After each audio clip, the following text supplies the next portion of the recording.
The dust cloud rising from the eastern road caught Wyatt Callahan's attention, the way fire catches a man who has been waiting for warmth his whole life. He stood on the wooden boardwalk outside the general store in Fort Benton, Montana territory, a 50-pound sack of flour balanced on one shoulder, his hat pulled low against the September sun. To anyone passing by, he looked like a man with nothing particular on his mind, a rancher running errands, a bachelor picking up supplies.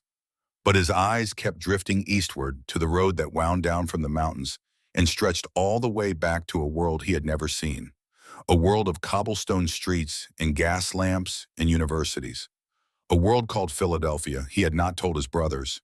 That was the thought that sat heaviest in his chest as the afternoon shadows lengthened across the dusty street of Fort Benton. Not the nervousness about meeting a woman he had only known through letters, not the uncertainty about whether she would find him acceptable, whether his rough hands and sun-weathered face would measure up against whatever picture she had formed in her mind. Those fears were manageable. What gnawed at him was the secret. Wyatt Callahan, who had built his entire life on honesty and straight dealing, had kept a secret from the two people he loved most in this world. He was 34 years old. For the past 10 years since their father Angus was shot dead on a road 5 miles from where Wyatt now stood, he had been everything to his younger brothers. Father and mother both, foreman and counselor. The steady hand on the wheel when storms hit, when cattle died, when the loneliness of their mountain ranch grew so thick you could choke on it. Colton was 30 now, fierce and wounded, and burning with an anger that never fully banked. Sawyer was 27, gentle and artistic, and haunted by the memory of finding their father's body on that road when he was just 17 years old. Wyatt held them together. That was his purpose. That was his identity. And he had made a decision about their shared life without consulting either of them. The advertisement had been placed on a winter night 6 months ago. January. The kind of Montana night when the cold goes past your bones and settles into your soul, when the wind screams down from the Bitterroot Peaks like something grieving and the silence inside the house is louder than the storm outside. Wyatt had been sitting alone at the kitchen table, a lamp burning low, the fire dying in the hearth that his father had built with his own hands 20 years before. Colton was out checking the herd. Sawyer was in the barn, probably carving wooden figures by lantern light as he always did when sleep would not come. And Wyatt had looked around that empty room and felt something crack inside his chest. Not a dramatic break, something quieter. The slow giving way of a man who had been holding too much for too long. He told himself it was practical. The ranch needed a woman's touch. The house needed warmth beyond what a fireplace could provide. The Callahan name needed to continue, needed children and laughter and the sound of something other than 3 grown men eating in silence and then going to their separate rooms. But the truth was simpler than all of that. He was tired of being alone. The letters from Lorna Whitfield had been a revelation. She wrote with a precision that spoke of education and a warmth that spoke of genuine feeling. She described her life as a teacher at a charity school in Philadelphia, her love of books and learning, her belief that knowledge could lift people out of any circumstance. She was honest about her situation. The school had closed when its benefactor died. Her savings were gone. She needed a new beginning. What she had not mentioned was her mother. And what Wyatt had not mentioned was that he was one of 3. The dust cloud grew larger. The distant sound of horses and wheels resolved into the familiar rattle of the westbound stagecoach, and Wyatt's heart began to hammer with a force that had nothing to do with physical labor. He set the flour sack down by the general store's door and crossed the street in long strides, his boots raising small puffs of dust with each step. The stagecoach came clattering into Fort Benton with the usual commotion.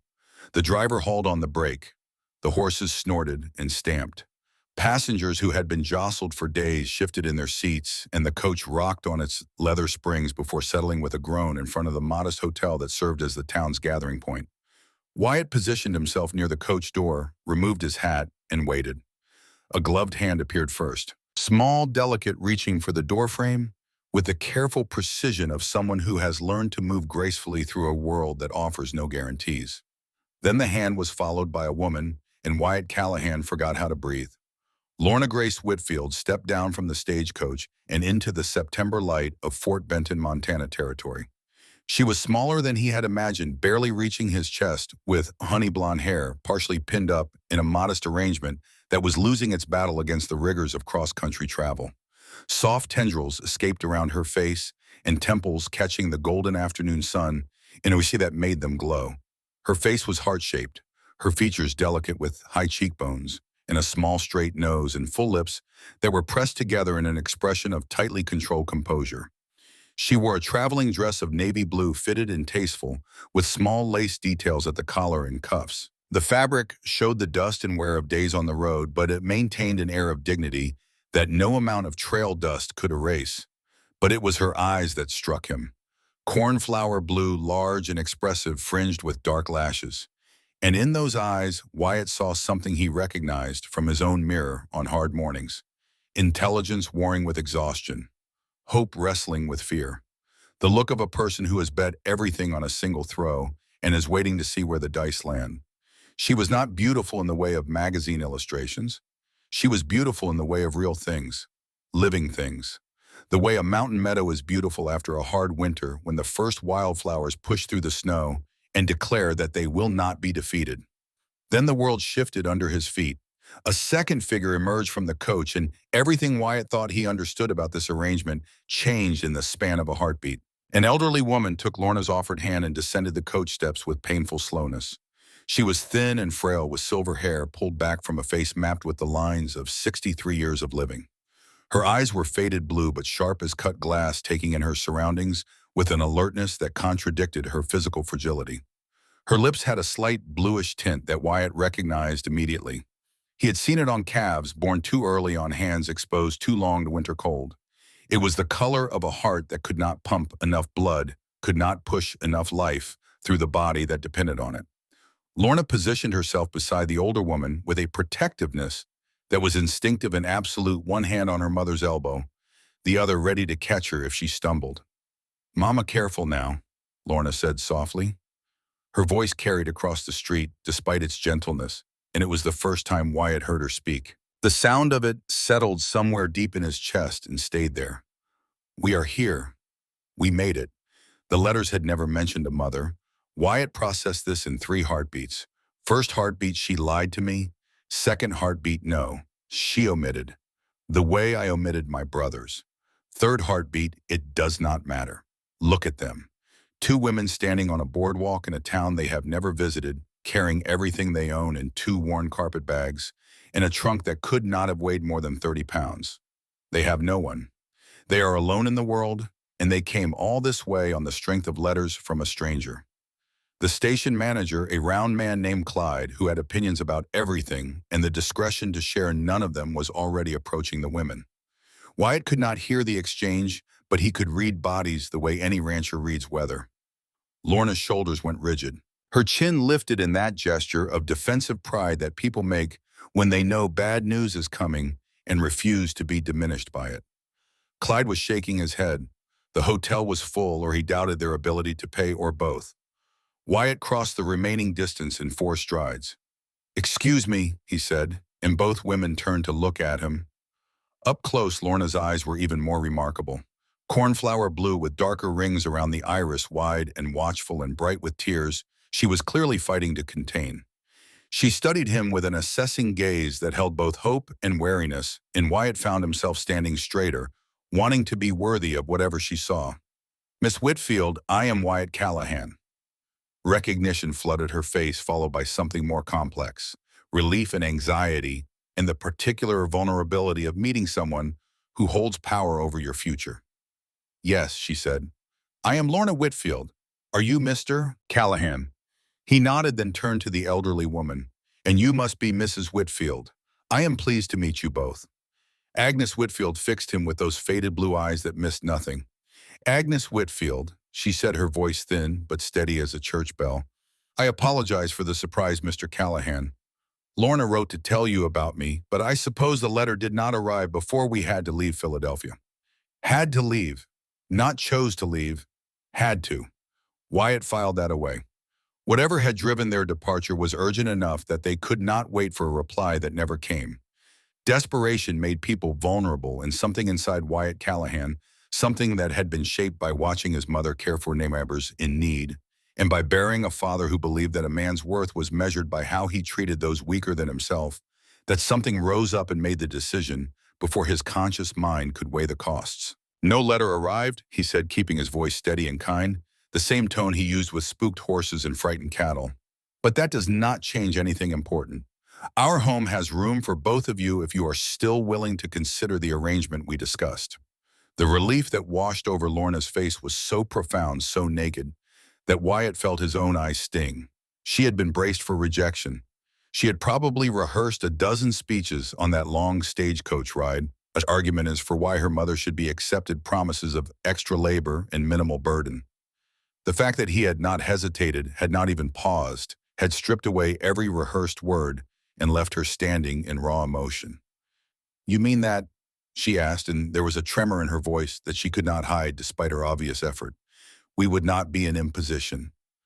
I can work, Mr. Callahan. I can cook and clean and do whatever needs doing. Mama can mend. She was the finest seamstress in Philadelphia. We will earn our keep, I promise you that. I am sure you will both be valuable additions to the household," Wyatt said. "But first, let us get you settled and fed. You must be exhausted from the journey." He collected their bags before either woman could protest. 2 carpet bags and a small trunk. He lifted them all with one arm. Everything they owned in the world weighed less than a bale of hay. But the weight of their trust in him, in a stranger whose face they had never seen before this afternoon, settled over Wyatt's shoulders with a gravity that no physical burden could match. Clyde, who had been watching this exchange with the undisguised fascination of a man who would be telling this story in the saloon within the hour, cleared his throat. "You planning to marry right away, then?" "Wyatt, Reverend Mercer is visiting the Henderson Ranch, but he will be back by Saturday." Wyatt saw Lorna's cheeks flood with color, a deep rose that made her look even younger and more vulnerable. Agnes's eyes narrowed at the station's manager with a precision that could have cut leather. "That is a discussion for later," Wyatt said firmly. "Right now, these ladies need rest and a proper meal." He led them to his wagon hitched outside the feed store. As they walked, Wyatt was acutely aware of the picture they presented. A rancher in worn work clothes leading 2 Philadelphia women through a frontier town that must have seemed primitive beyond description. Lorna's navy dress, Agnes's careful steps, the curious eyes of every person on the street following their progress. He helped Agnes into the wagon first. She struggled to lift her legs high enough for the step, and Wyatt placed his hands around her waist and lifted her as gently as he would lift a child.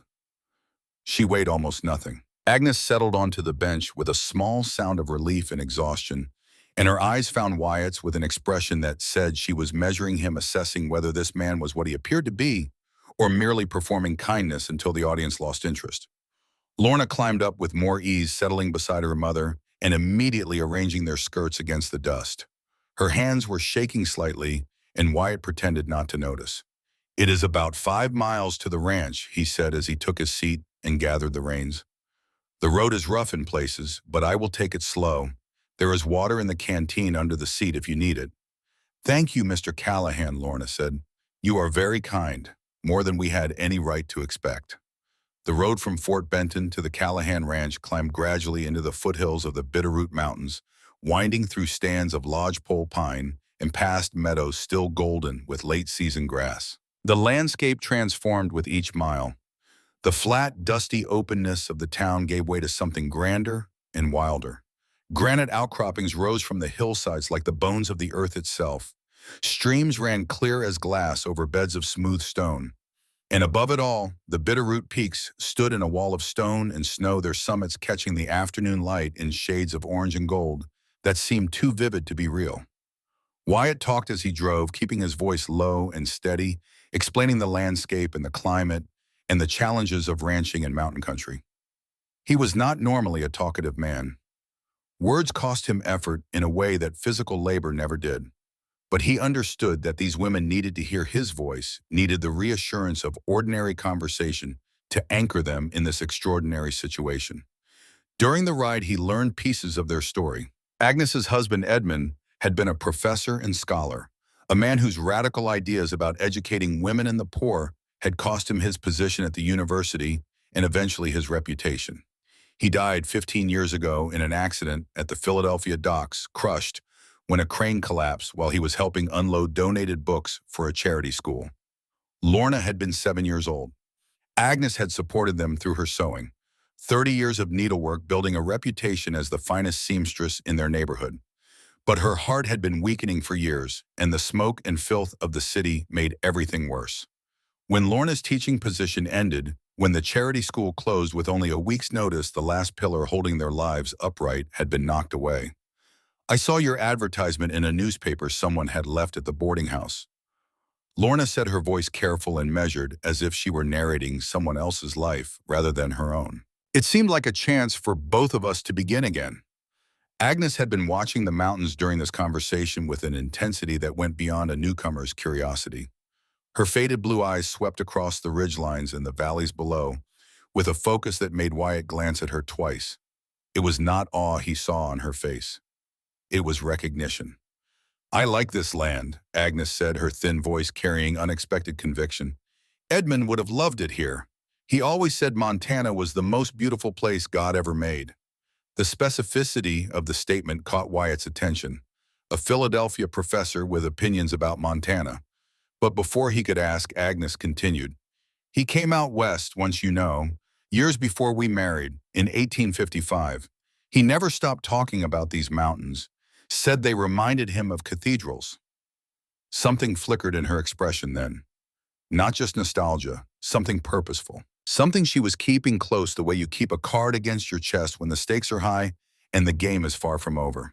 The wagon crested the final rise, and the Callahan Ranch spread out below them in the golden light of late afternoon. It was not a small operation. The main house was a large log structure that Angus Callahan had begun 20 years ago, and his sons had expanded steadily in the decades since his death. It had a covered porch wrapping around three sides, a stone chimney that rose above the roof line, and glass windows that caught the sun and threw it back in bright flashes.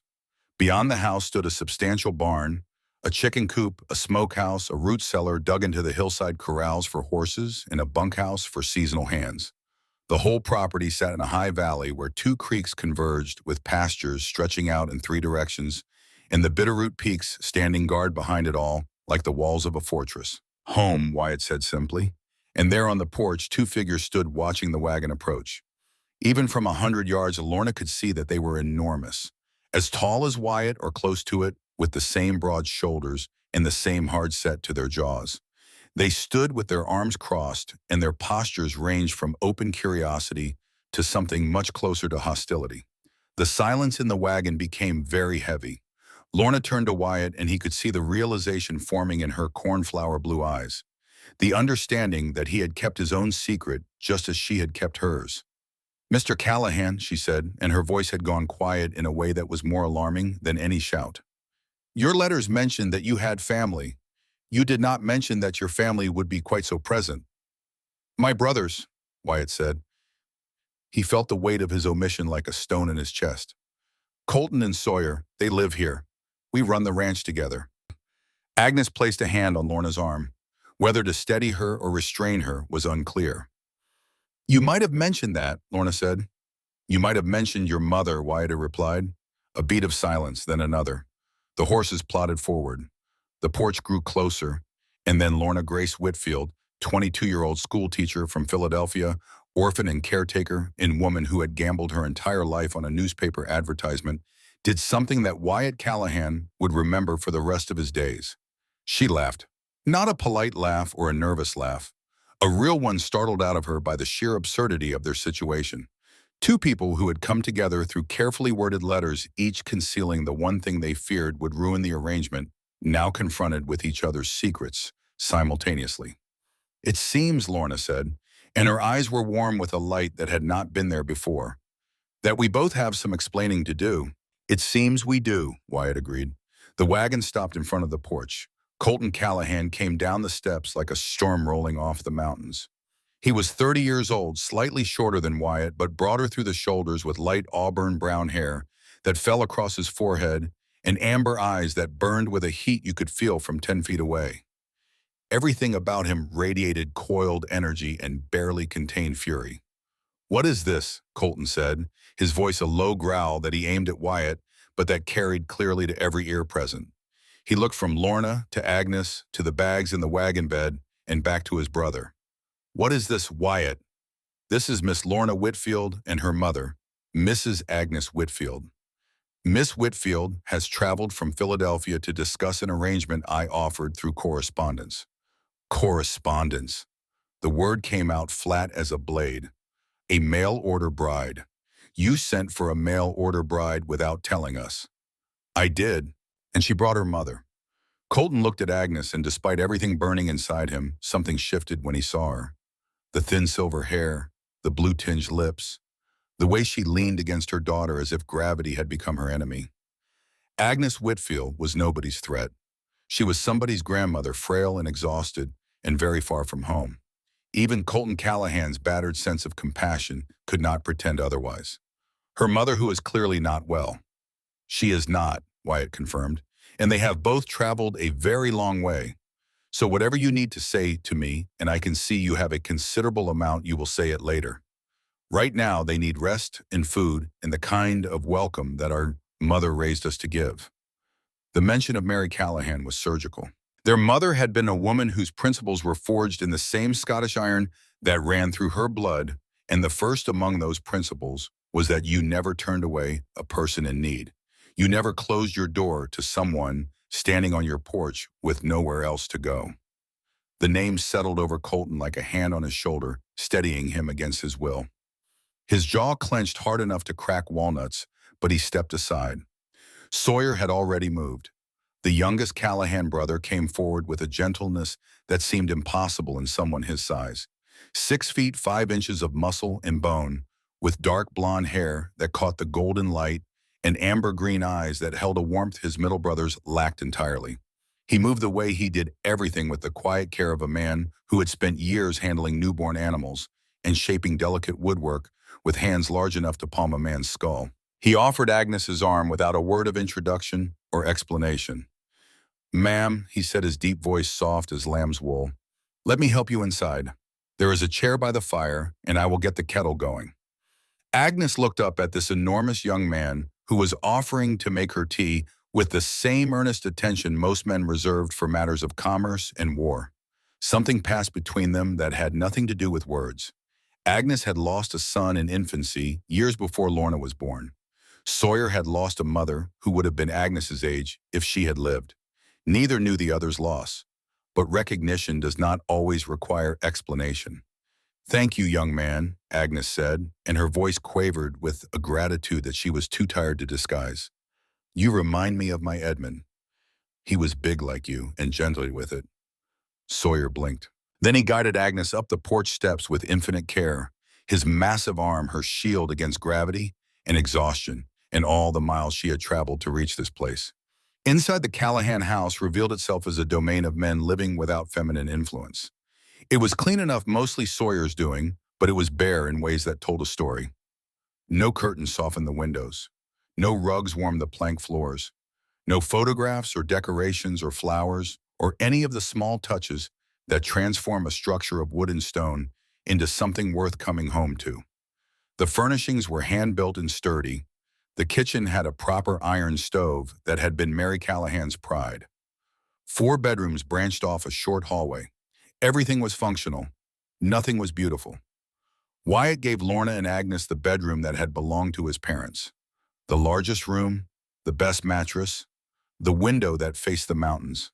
Colton objected with his jaw and his eyes, but not his voice. This was their parents' room, their mother's room. The ghost of lavender soap still lingered in the wood if you pressed your face close enough. "It is the most comfortable room," Wyatt said, meeting his brother's silent fury with the steady authority of a decade of leadership. "Mrs. Whitfield needs proper rest. Mama would have wanted it." The first evening unfolded with the careful choreography of strangers learning to share space.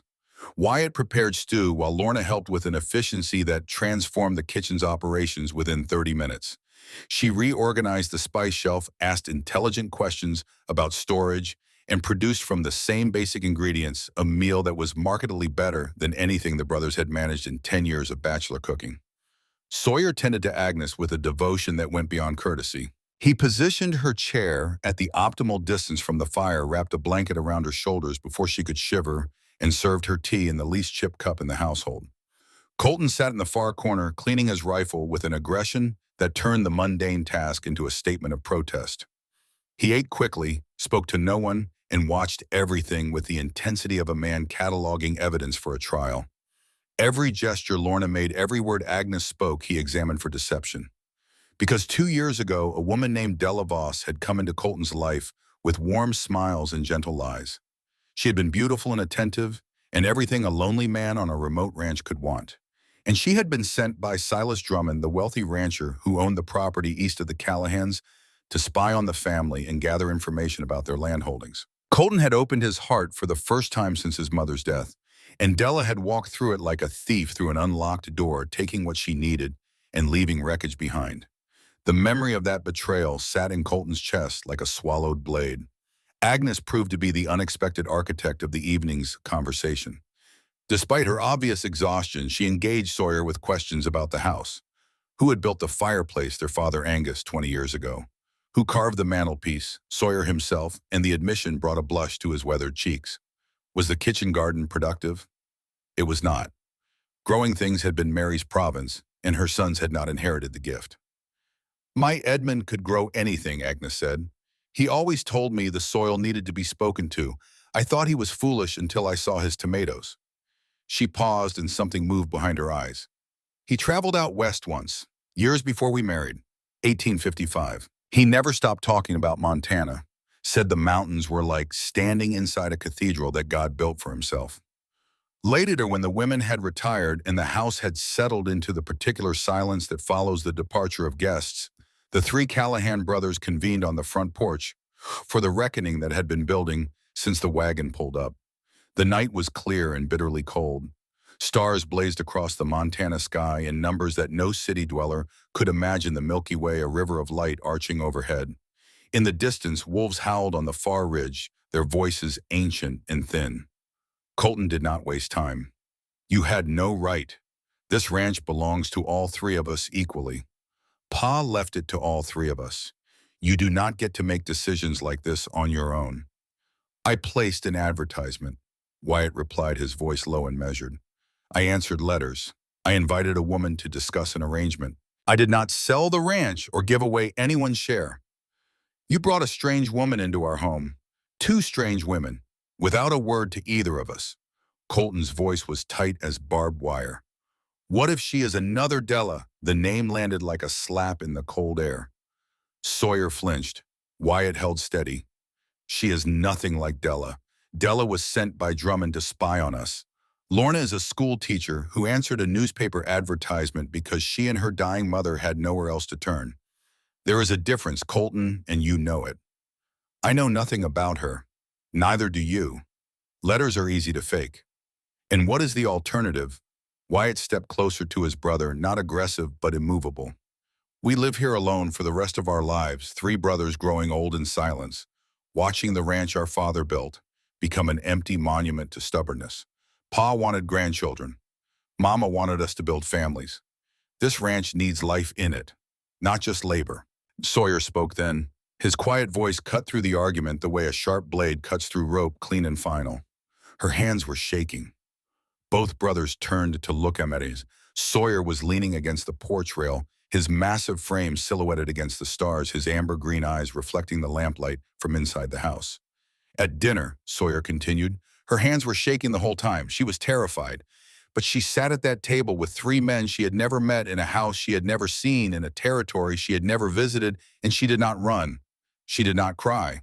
She sat with her back straight and her chin up and made conversation as if her life depended on it. He paused. That is not a woman who is scheming, Colton. That is a woman who is surviving. The wolves had stopped howling. The silence that followed Sawyer's words was the kind that rearranges things inside a man, whether he wants it to or not. I will not turn them away, Wyatt said, and his voice carried the weight of bedrock, the weight of 10 years of holding this family together through blizzards and drought, and grief and the slow erosion of hope. If you cannot accept that, you are welcome to sleep in the bunkhouse until you can. But they stay. That is not something I am willing to negotiate. Colton stared at his brother for a long, charged moment. Then he turned and walked off the porch into the darkness, his boots crunching on frost-hardened ground, his broad shoulders disappearing toward the barn. Sawyer watched him go. He will come around. He is not angry at you. He is not even angry at her. He is angry at himself for being afraid. I know, Wyatt said wearily. And Wyatt, Sawyer straightened from the rail. Agnes is the bravest woman I have ever met. She is dying. You can see it in the color of her lips and the way she fights for every breath. But she got on a stagecoach and traveled 2,000 miles because she believed her daughter deserved a chance at happiness. That is not something a bad person does. That is something a hero does. Wyatt placed his hand on his youngest brother's shoulder and squeezed. Neither of them spoke again. They did not need to. The first week at the Callahan Ranch unfolded as a careful negotiation between 5 very different people learning to occupy the same space. Lorna rose before dawn each morning and took over the kitchen with a methodical competence that gradually transformed the brothers' joyless meals into something that nourished more than just the body. Her cooking improved daily as she learned the iron stove's temperament and experimented with a limited pantry. She reorganized supplies, created a rotation for dry goods, and introduced the concept of planning meals more than 10 minutes before eating them. Agnes established her domain with the authority of a woman who had been running things since before any of the brothers were born. Within 3 days, she had assessed every garment in the house and launched a campaign of restoration that turned the brothers' repeatedly patched clothing into something approaching respectability. Her gnarled hands, weakened by illness but strengthened by 30 years of muscle memory, moved over fabric with the sureness of a master. Sawyer gravitated toward Agnes the way water finds its level. He sat with her while she sewed, telling stories about the ranch and the mountains and the animals he had known. In return, Agnes told him about Philadelphia, about concerts and bookshops and the husband she had loved for too few years. Edmund was like you, Agnes said one afternoon, big and gentle. Everyone underestimated him because of his eyes de chien. They did not know he could quote Wordsworth from memory. Sawyer turned red. I read some, not Wordsworth, but I have a book of poems, Walt Whitman. Agnes's face illuminated. Whitman. Edmund loved Whitman. I contain multitudes. That was his favorite line. Colton maintained his distance. He was civil in the barest definition of the word. He ate with mechanical efficiency and retreated to the barn or the range at every opportunity. His coldness was not aggressive, but absolute, a wall of ice that Lorna could feel every time she entered a room he occupied. On the 3rd day, Wyatt rode to Fort Benton and returned with a sewing machine strapped to his saddle horse. He carried it into the house on his shoulder and set it before Agnes with the gruff embarrassment of a man performing a generous act he would prefer no one acknowledge. Heard the mercantile had one collecting dust in the back, Wyatt said. Figured it would make your work easier. Agnes's eyes filled. She ran her hands over the machine's surface with the reverence of a violinist touching a Stradivarius that she thought she would never play again. I have not had access to a machine since I lost my position at the shop, she whispered. This is too generous, Mr. Callahan. It is an investment, Wyatt said with practicality. You can take in repairs from folks in town, extra income for the household. But every person in that room understood what the sewing machine truly was. It was not an investment. It was a declaration. It said, you are staying, you belong here. Your skills have value and your presence has meaning in this house. From the doorway unseen by the others, Colton watched. He said nothing, but he did not leave. And something in his expression, barely visible and quickly hidden, shifted like the first crack in river ice at the end of a long winter. The event that truly began to thaw Colton Callahan's frozen heart was not a grand gesture or a dramatic confrontation. It was a moment of raw, unrehearsed courage from the woman he had been determined to distrust. On the 10th night after the women arrived, a thunderstorm crashed through the valley with the particular fury that Montana reserves for its most theatrical weather. Lightning split the sky in jagged white lines. Rain fell in solid walls of water. Wind howled through the pines with a sound like the earth itself was in pain.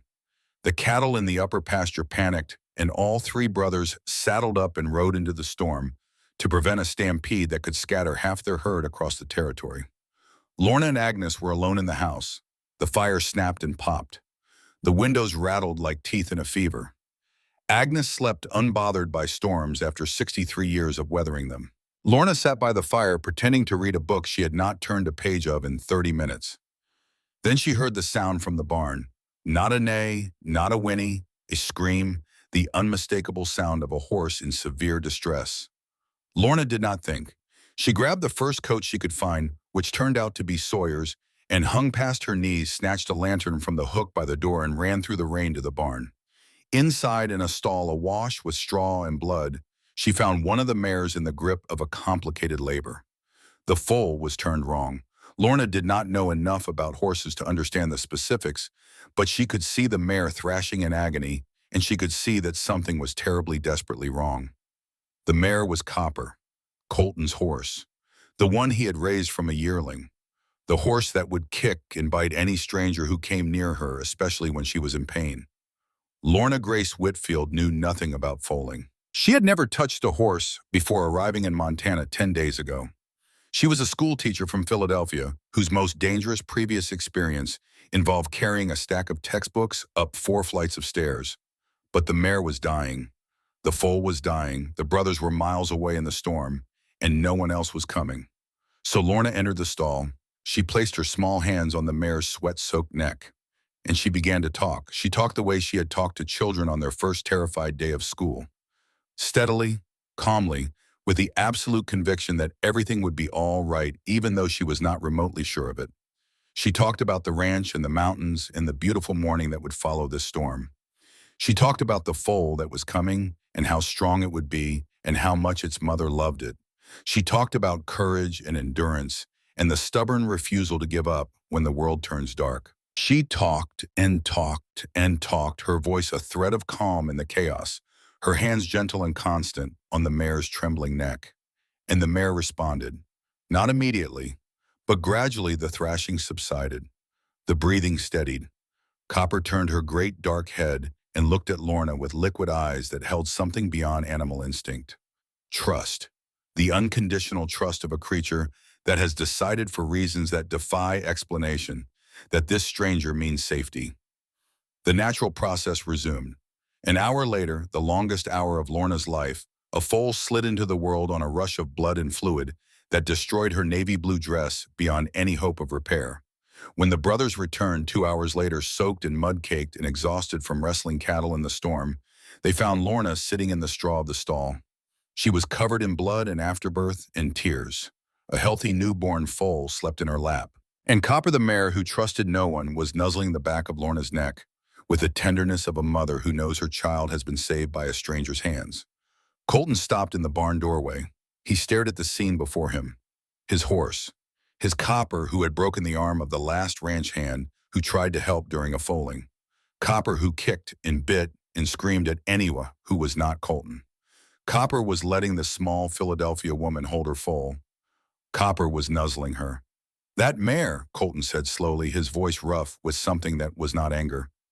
She does not let strangers near her when she is hurting. Lorna looked up at him. Her hair had come completely undone and hung in wet tangles. Her face was streaked with blood and tears. Her ruined dress was soaked through. She looked nothing like the composed young woman who had stepped off the stagecoach 10 days ago. She looked like someone who had gone through a fire and come out the other side. I suppose she decided I was not a stranger, Lorna said. Colton said nothing more. He walked into the stall, knelt beside Copper, and examined the foal with practiced hands. Healthy, strong, perfectly delivered by a woman who had never touched a horse.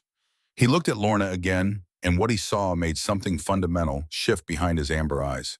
Not warmth, not yet, but the death of certainty, the end of his conviction that she was nothing but a threat, the beginning of something he was not ready to name. The next morning, Lorna found a pair of work gloves on the kitchen table. They were too large for her hands. They were old, broken, and soft from years of use. They had been carefully selected from among many. There was no note. There was no explanation. There did not need to be. 2 weeks after Lorna's arrival, on a cool evening, when the first stars were appearing above the Bitterroot Peaks, she and Wyatt sat alone on the porch. Agnes was sleeping. Colton and Sawyer had retired. The night was enormous and clear, the kind of sky that makes a person feel both insignificant and part of something infinite. I need you to understand why we left Philadelphia the way we did, Lorna said quietly, why there was no time to wait for a reply to the letter about Mama. Wyatt waited. He had learned that patience was the key to earning this woman's trust. When the school closed, I lost my position overnight, No income, no references, no prospects. She folded her hands in her lap, pressing them together to stop the trembling. I went everywhere in Philadelphia looking for work, teaching, tutoring, mending anything. But no one would hire a woman who came with the burden of an ailing mother. They said it plainly. They said I was a risk, that I would miss work to care for her, that I would need time and flexibility that no employer could afford to give. She paused. The night sounds filled the silence. Wind in the pines. The distant call of an owl. The boarding house owner gave us 1 week. 1 week to pay or leave. And I had no money and no one to turn to. The doctor said Mama needed clean air and rest, things that do not exist in a Philadelphia tenement when you cannot afford coal for the stove or food for the table. Lorna's voice was steady, but Wyatt could hear the current of old fear running beneath the surface. Your advertisement was in a newspaper someone left on the common room table. Montana Territory, clean mountain air. A man looking to build a life based on mutual respect and kindness. I read those words 10 times, and I thought, this is the only door still open for both of us. She looked at him. In the starlight, her blue eyes were luminous. We were on a stagecoach 2 days later. I wrote the letter about Mama and posted it from a station in Ohio, but we were already moving faster than the mail could carry. Wyatt absorbed her words the way the mountains absorb rain, slowly, completely letting them settle into the deep places where understanding lives. You did the right thing, he said, and his voice was quiet but absolute. You had no good choices, so you made the brave one. You got your mother out of a place that was killing her, and you brought her to a place where she might live. That is not desperation, Lorna. That is love. Something in her expression broke open then. Not dramatically, gently. The way dawn breaks over the mountains, light spreading slowly across the peaks until the whole world is changed, and you cannot point to the single moment it had happened. You are safe here, Wyatt said. Both of you, I give you my word on that. I believe you, Lorna whispered. And she did. For the first time since her father died 15 years ago, she looked at a man and believed that his word was more than sounds arranged in the shape of promises. The stars wheeled overhead. The mountains stood sentinel in the darkness, ancient and enduring. Somewhere on the far ridge, a wolf sang to its pack, and the sound was not lonely but purposeful, a voice calling across the distance to say, I am here. You are not alone. On the porch of a ranch house in the Bitterroot Valley of Montana Territory, two people who had found each other through newspaper ink and postage stamps sat in the darkness and felt something take root between them, something fragile and fierce and full of possibility, something that had not existed in the world that morning and would not be the same tomorrow. It was not love, not yet. It was the ground from which love might grow if given enough light and water, and the particular courage that comes from choosing to trust another person when every rational instinct says to protect yourself. The September night deepened around them. The fire inside the house burned low. And somewhere in the darkness of the barn, Copper stood over her newborn foal, both of them alive, because a school teacher from Philadelphia had walked into a storm and refused to let anything die on her watch. That was the night Wyatt Callahan knew with a certainty that settled into his bones like the cold of a Montana winter that Lorna Grace Whitfield was going to change everything. October came to Montana Territory the way a painter comes to a blank canvas with bold strokes and colors that seemed too vivid to exist outside of dreams. The aspens along the mountain streams turned brilliant gold over a night, as if someone had poured molten metal through their veins. The meadows shifted from green to amber to a deep, tawny brown that made the whole valley look like it was made of lion skin. Frost painted the mornings with crystal. The air turned sharp and clean, carrying the scent of pine resin and wood smoke, and the particular sweetness of grass that has finished its growing and is settling in to wait for snow. The Callahan Ranch had changed, not in its structure or its operations, which continued with the grinding regularity that cattle ranching demands, but in its atmosphere. The house smelled different. Coffee in the morning, bread baking in the afternoon, stew simmering in the evening. Clean curtains appeared on the windows sewn by Agnes from fabric. Wyatt brought from town without being asked. A rug materialized in front of the fireplace, braided by Lorna during the evenings from scraps of cloth that Agnes deemed beyond repair. Small things, things that a man living alone might never notice the absence of until they appeared, and he realized he had been starving for them. Wyatt Callahan was falling in love with Lorna Whitfield, and the process was as inevitable and as impossible to stop as the seasons turning over the Bitterroot Peaks. He did not fall the way men fall in novels with a single thunderbolt moment that rearranges everything. He fell the way mountains erode, slowly, imperceptibly, one grain of resistance at a time, washing away until what remained was the bedrock truth of what he felt, and by the time he recognized it, the landscape of his heart had already been permanently altered.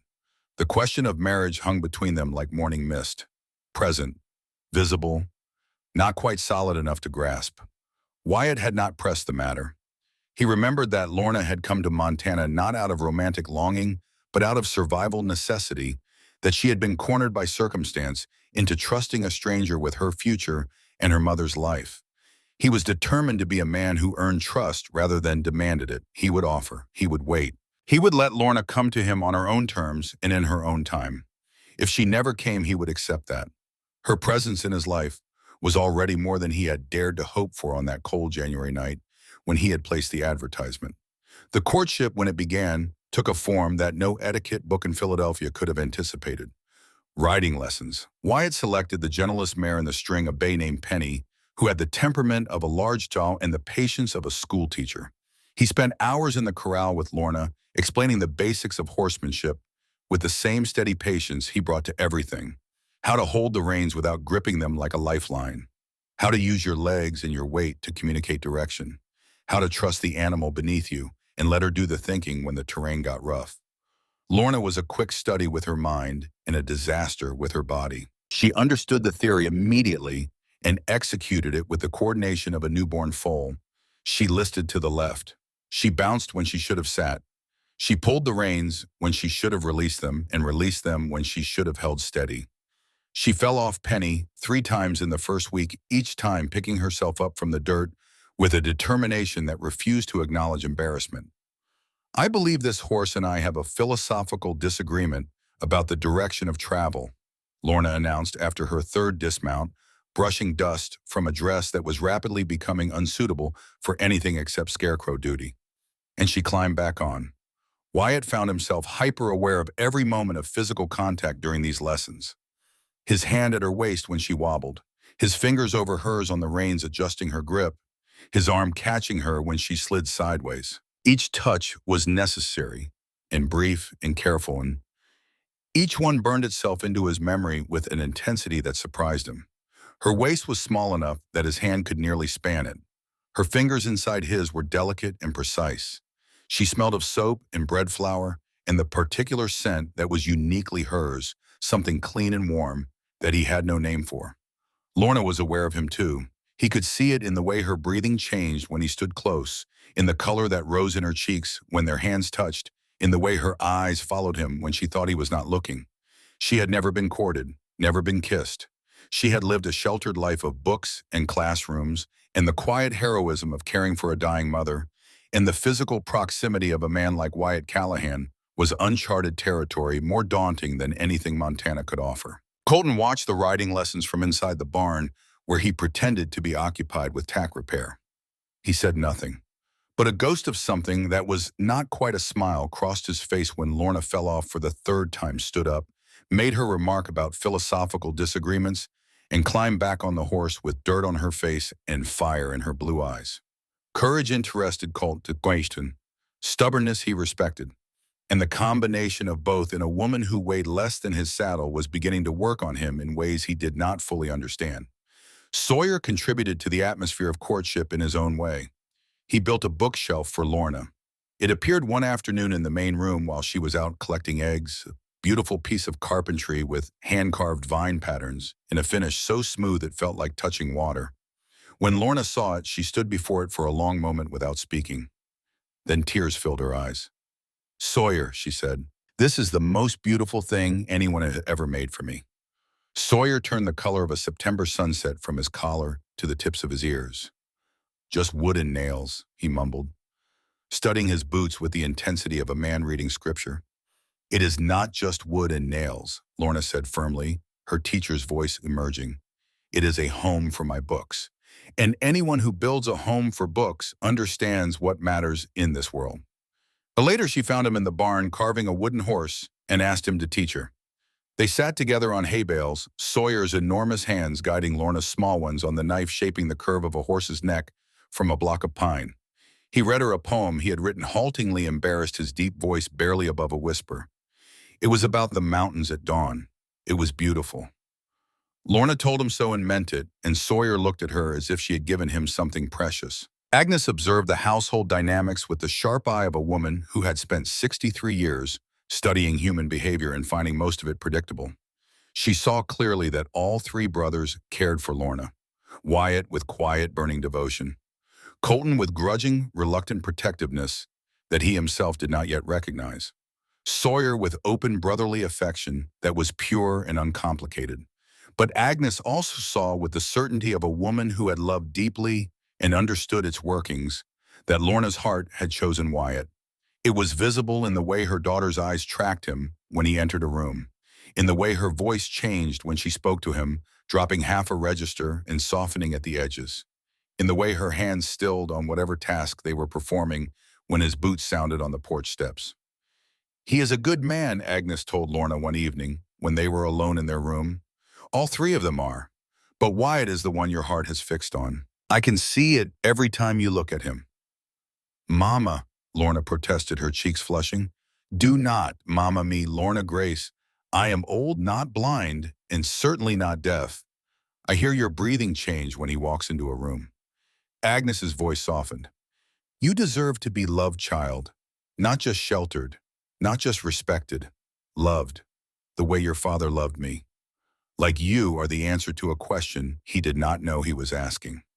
2 weeks after Lorna's arrival, Colton rode into Fort Benton alone to buy rope and fencing supplies. He tied his horse outside the feed store and walked into the saloon for a drink of water before the ride back. He was halfway to the bar when a man materialized beside him the way bad weather materializes on a clear day. Sudden, unwelcome, and carrying the promise of damage. Silas Drummond was 55 years old. He wore clothes that cost more than most men in Fort Benton earned in a month. His face was lean and composed with the practiced pleasantness of a man who had learned long ago that a smile could open doors that a fist could not. His eyes were the color of creek water in winter, clear and cold and absolutely empty of warmth. "Colton Callahan, it has been a while. I hear your brother has brought home a bride, and her mother as well. 2 more mouths to feed on a ranch that is already stretched thin." Colton went rigid. "What do you want, Drummond?" Drummond did not threaten. He did not raise his voice or make demands or do any of the things that would have given Colton a reason to respond with his fists. Instead, he offered something far more dangerous. Understanding. "I know you are not happy about this arrangement," Drummond said, his voice pitched low, intimate, the voice of a confidant rather than an adversary. "I know Wyatt made this decision without consulting you. I know what that feels like, Colton.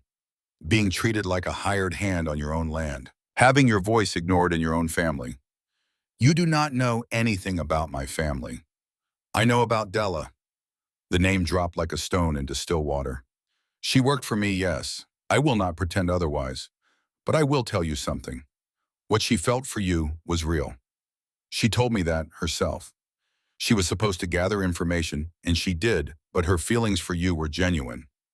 The lie was expertly crafted. It found the one crack in Colton's armor and poured itself in like water through a fissure in rock. Because part of Colton, the part he kept locked in a room so deep inside himself that even his brothers did not know it existed, still wondered, still asked the question in the dark hours of sleepless nights. Was any of it real? Did she feel anything at all? "Here is what I am proposing," Drummond continued. "Your share of the Callahan Ranch, 1/3. I will pay you $5,000 for it. Cash. You can go anywhere you want, do anything you want, build your own life instead of living as Wyatt's shadow. $5,000 is a fortune, Colton. Freedom, independence. Everything Wyatt's decision took away from you.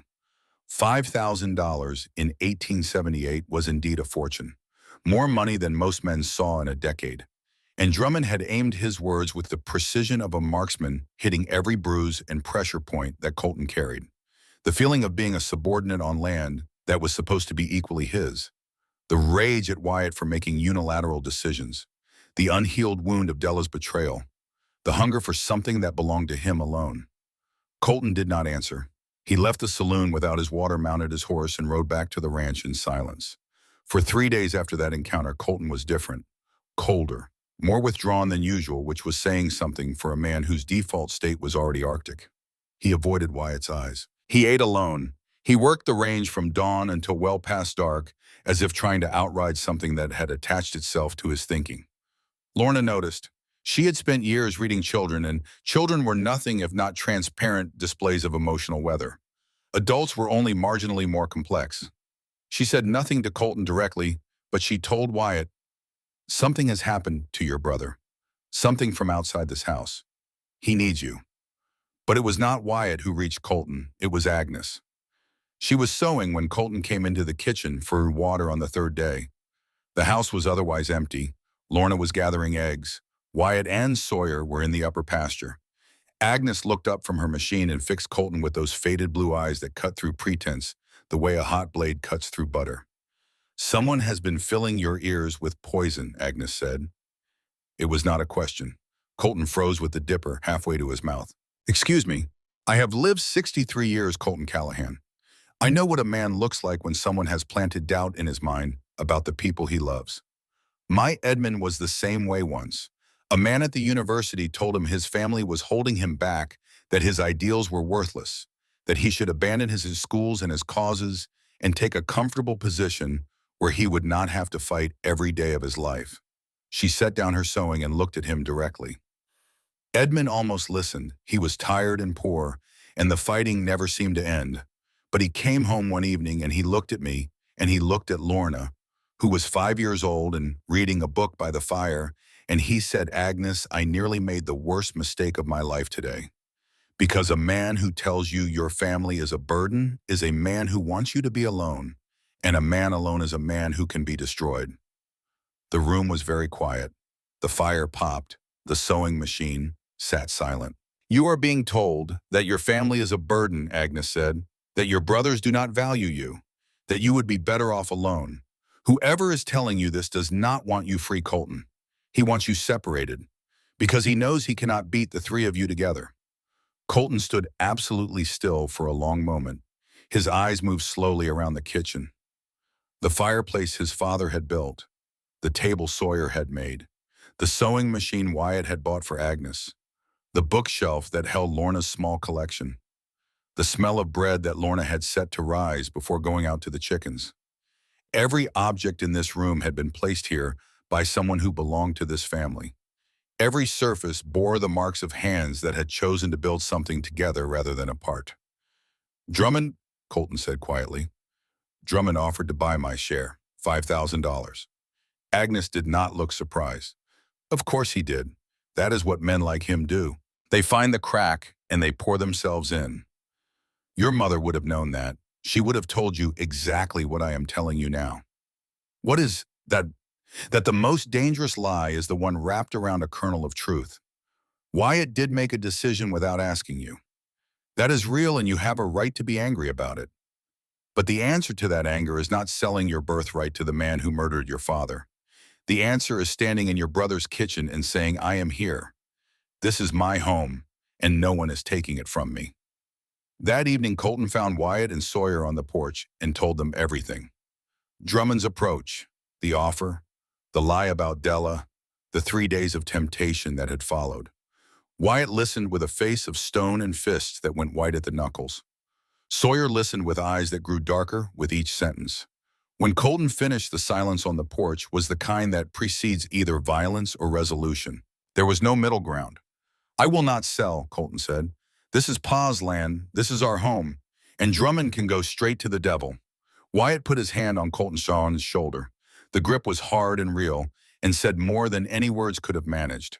Sawyer stepped forward and wrapped both brothers in an embrace that would have been comical under other circumstances.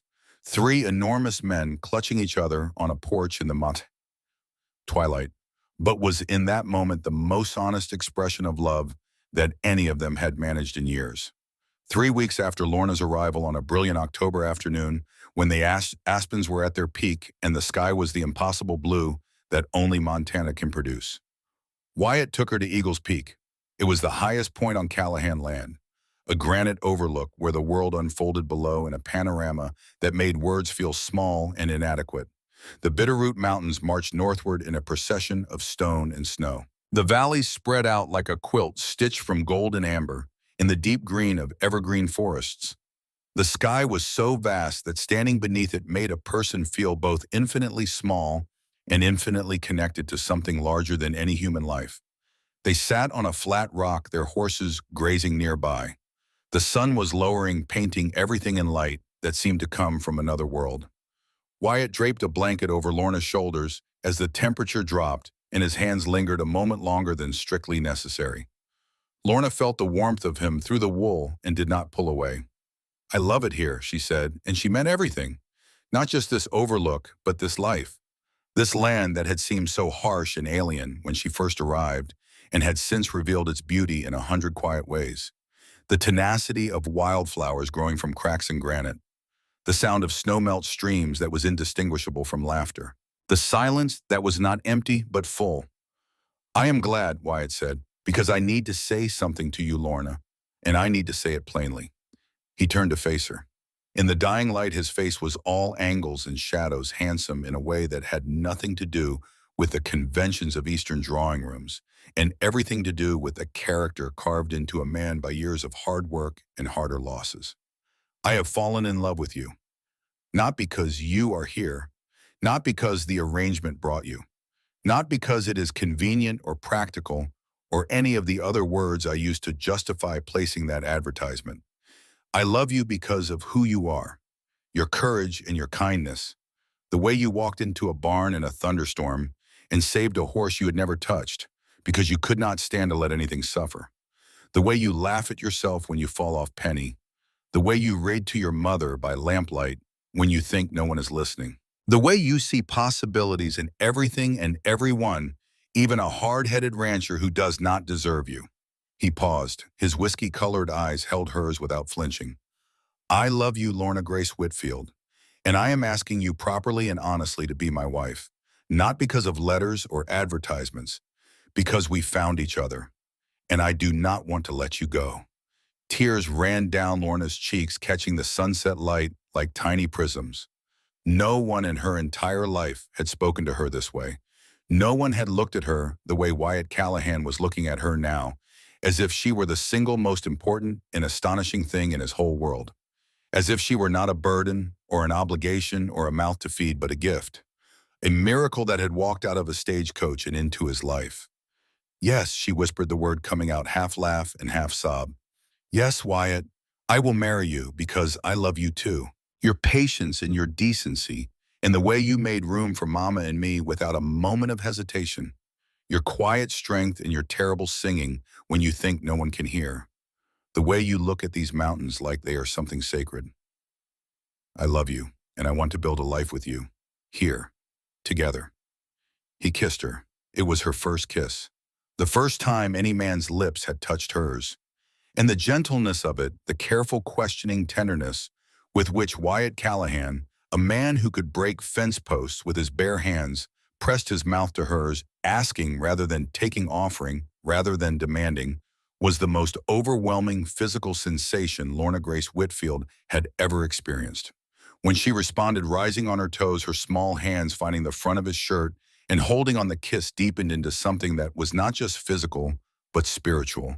A covenant sealed in fading light on a mountaintop in Montana. They rode home under stars that seemed close enough to touch.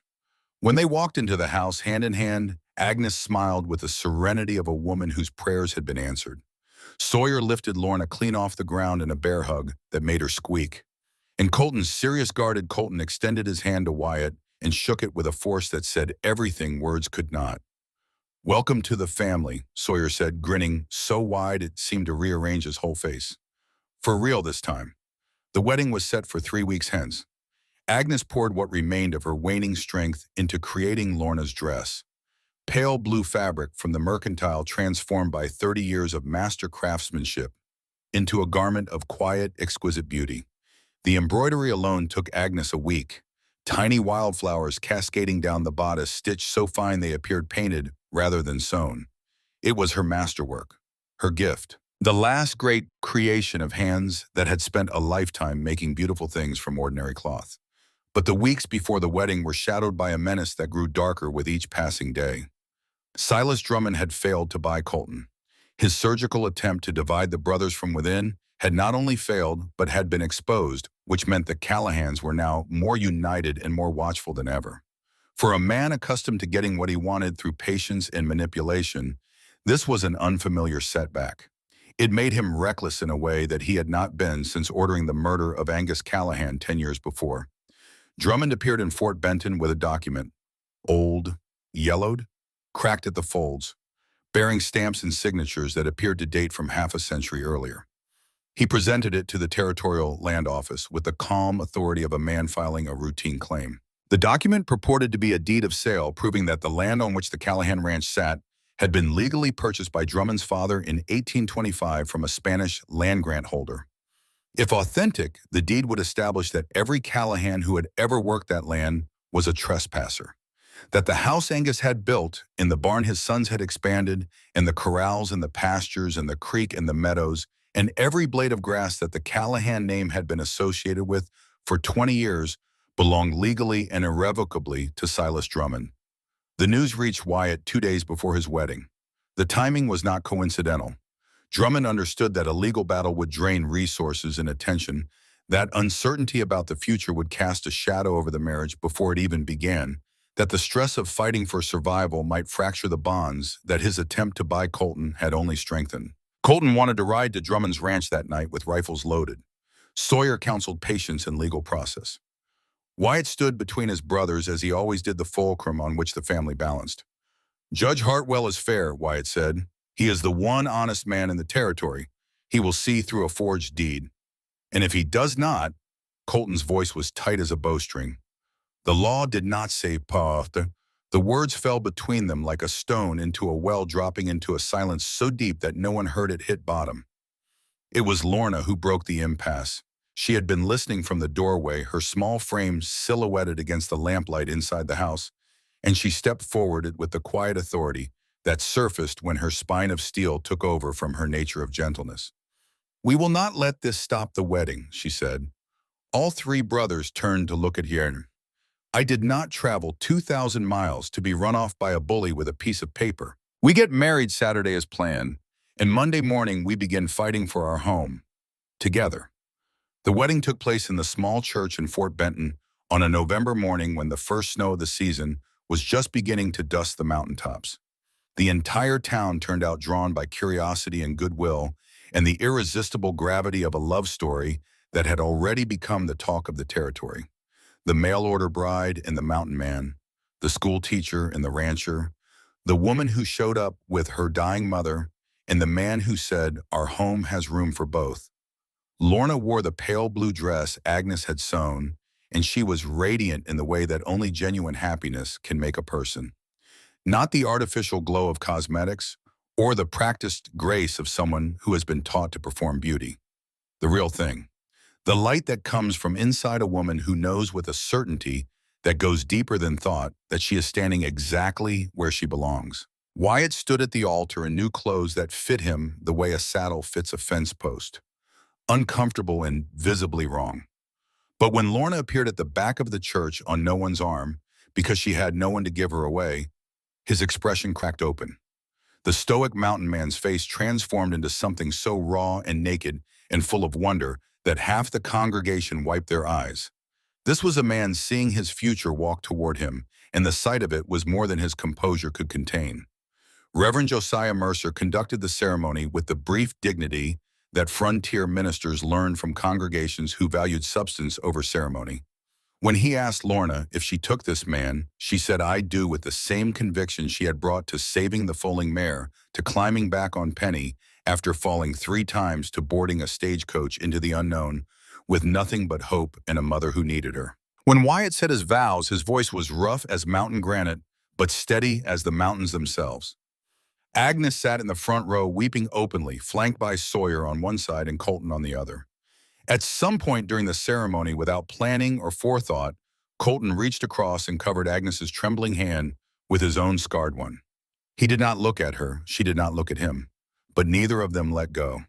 That evening, after a celebration at the ranch that filled the valley with music and laughter, and the smell of food brought by neighbors who had become something more than neighbors, after Lorna had danced with each brother in turn, and Colton had told her quietly that she was good for all of them, and that he was sorry it took him so long to see it, after Agnes had retired with pointed commentary about her remarkable ability to sleep through anything, the door of the main bedroom closed softly behind Wyatt and Lorna Callahan. When morning came, everything between them had changed, deepened, solidified into something unbreakable.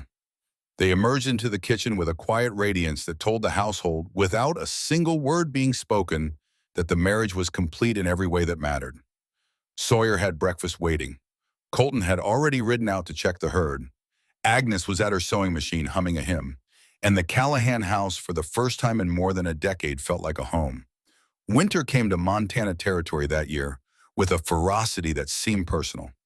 The first blizzard hit in November, a howling whiteout that buried the ranch in 3 feet of snow and trapped everyone inside for 4 days. For Lorna, who had never experienced weather more severe than a Philadelphia frost, the violence of it was both terrifying and strangely exhilarating.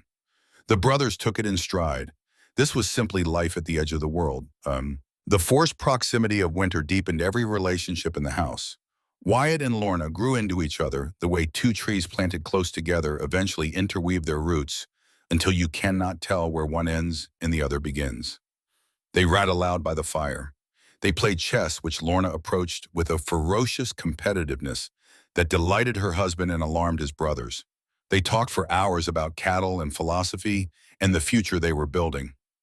Colton's transformation continued in ways that no one had predicted. He became Agnes's unlikely guardian. He chopped extra wood to keep the house warm enough for her weakened lungs. He carried her to her chair on mornings when her legs would not cooperate. He sat with her in the evenings while she sewed, listening to stories about Philadelphia, with a patience that would have been unimaginable 6 weeks earlier. "You carry your anger like a shield," Agnes told him one night. "But shields are heavy, Colton. Set it down sometimes. Your arms must be tired." He looked at her for a long moment.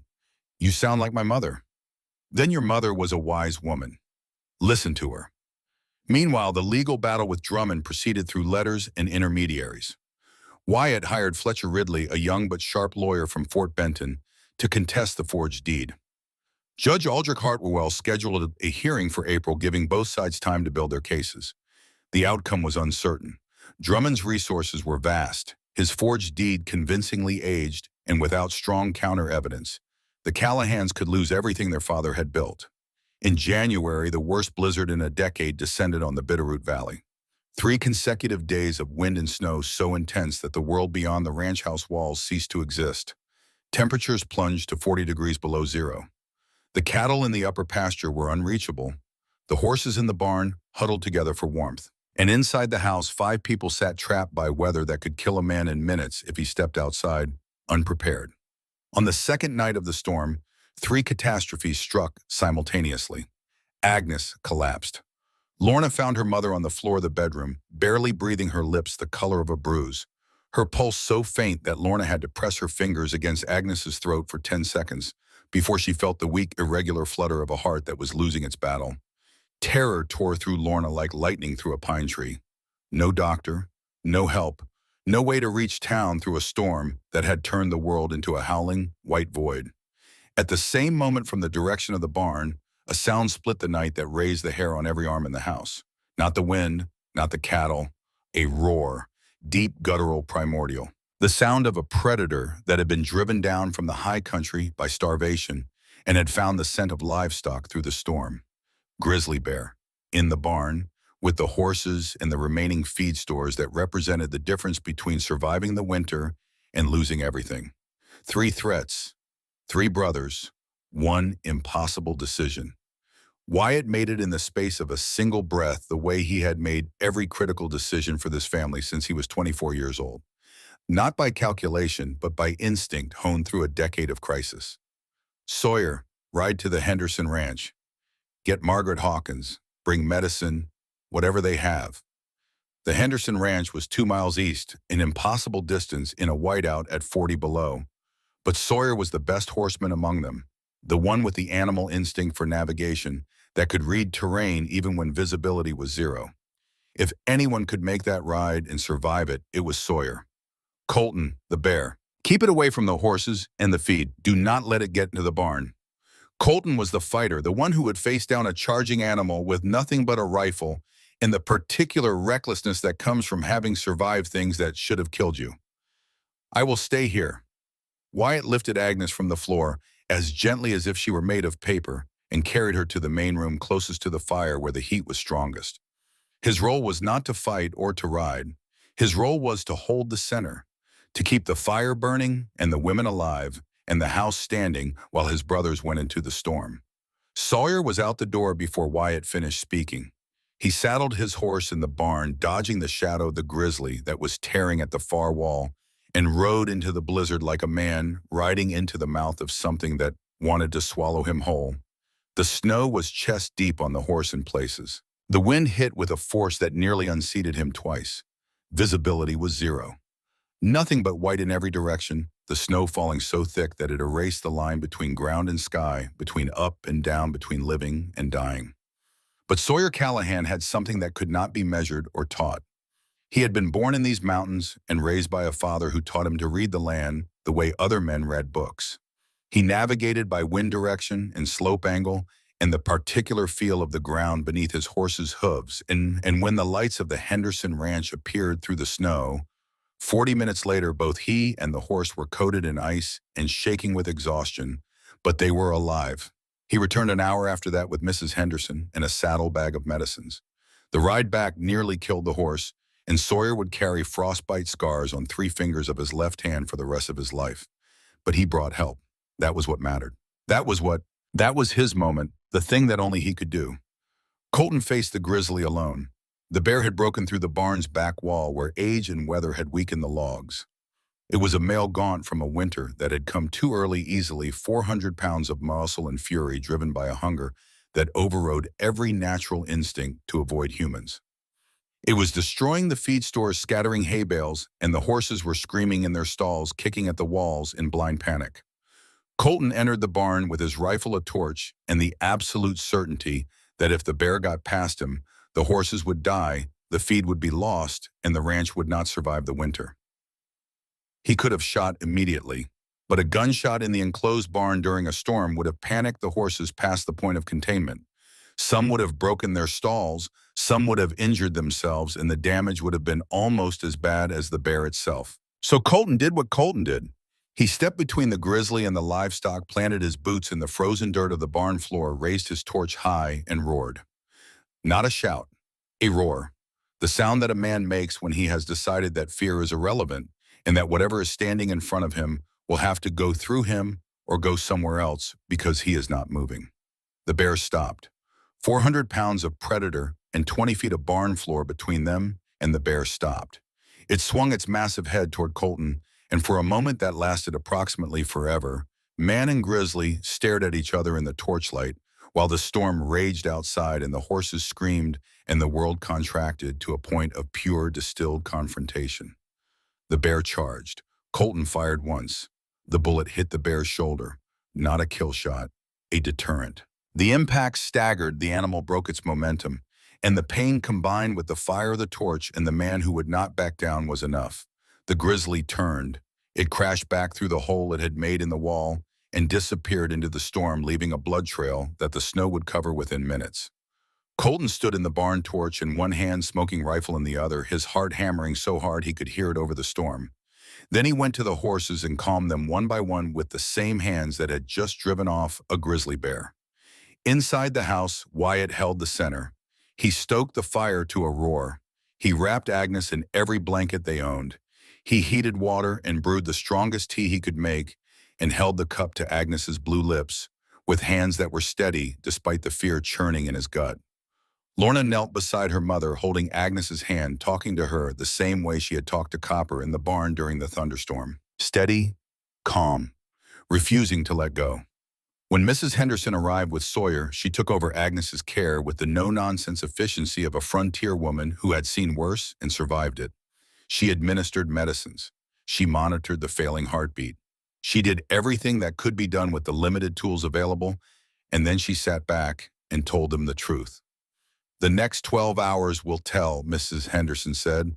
Her heart is weak, but her will is strong. Sometimes that is enough. It was enough. Agnes survived the night. She survived the storm.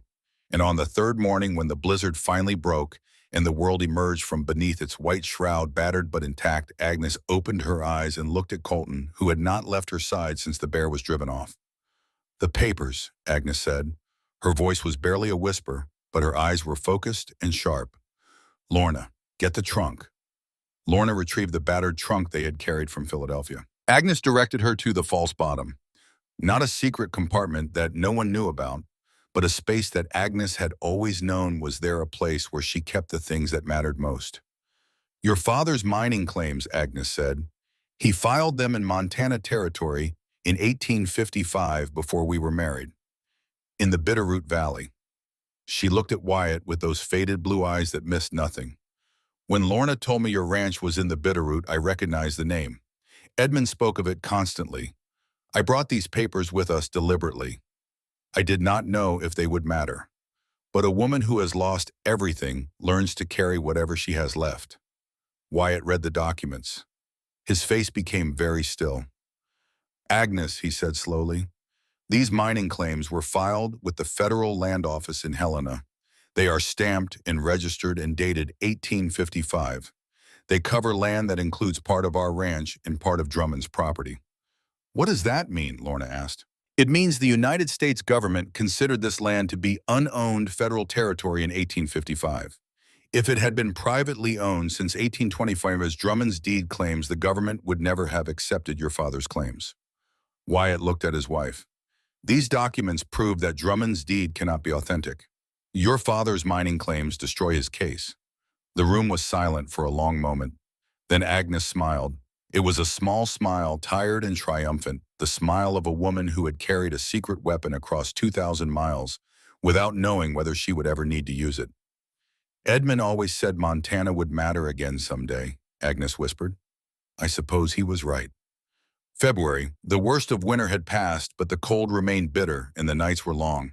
The hearing before Judge Hartwell was 2 months away, and Wyatt's lawyer, Fletcher Ridley, was cautiously optimistic about the mining claims.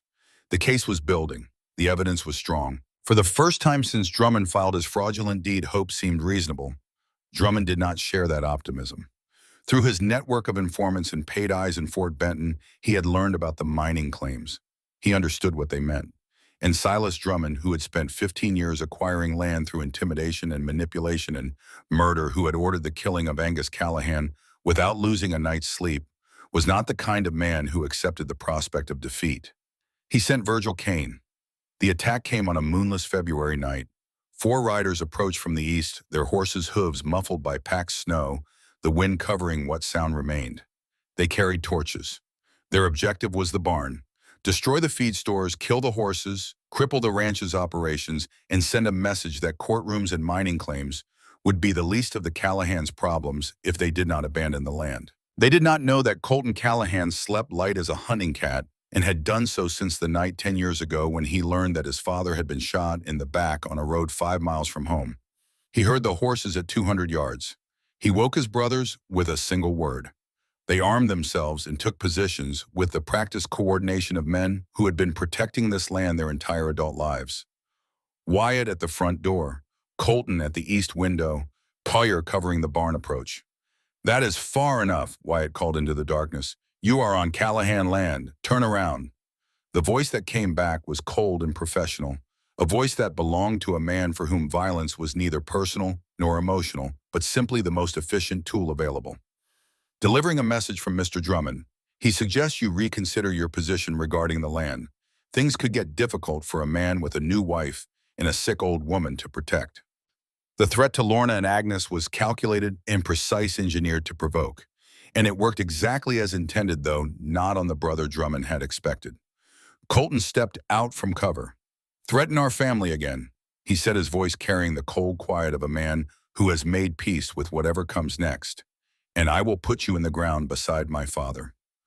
Gunfire erupted. Muzzle flashes split the darkness. In the chaos of sound and shadow, Colton took a bullet in the left shoulder. The impact spun him. He went down hard in the snow, and Sawyer was on him in seconds, dragging his brother behind the water trough, while Wyatt laid down fire that drove the riders back into the darkness. But in the instant before the bullet hit him, in the frozen fraction of a second, when a muzzle flash lit the night like a photographer's powder, Colton saw something.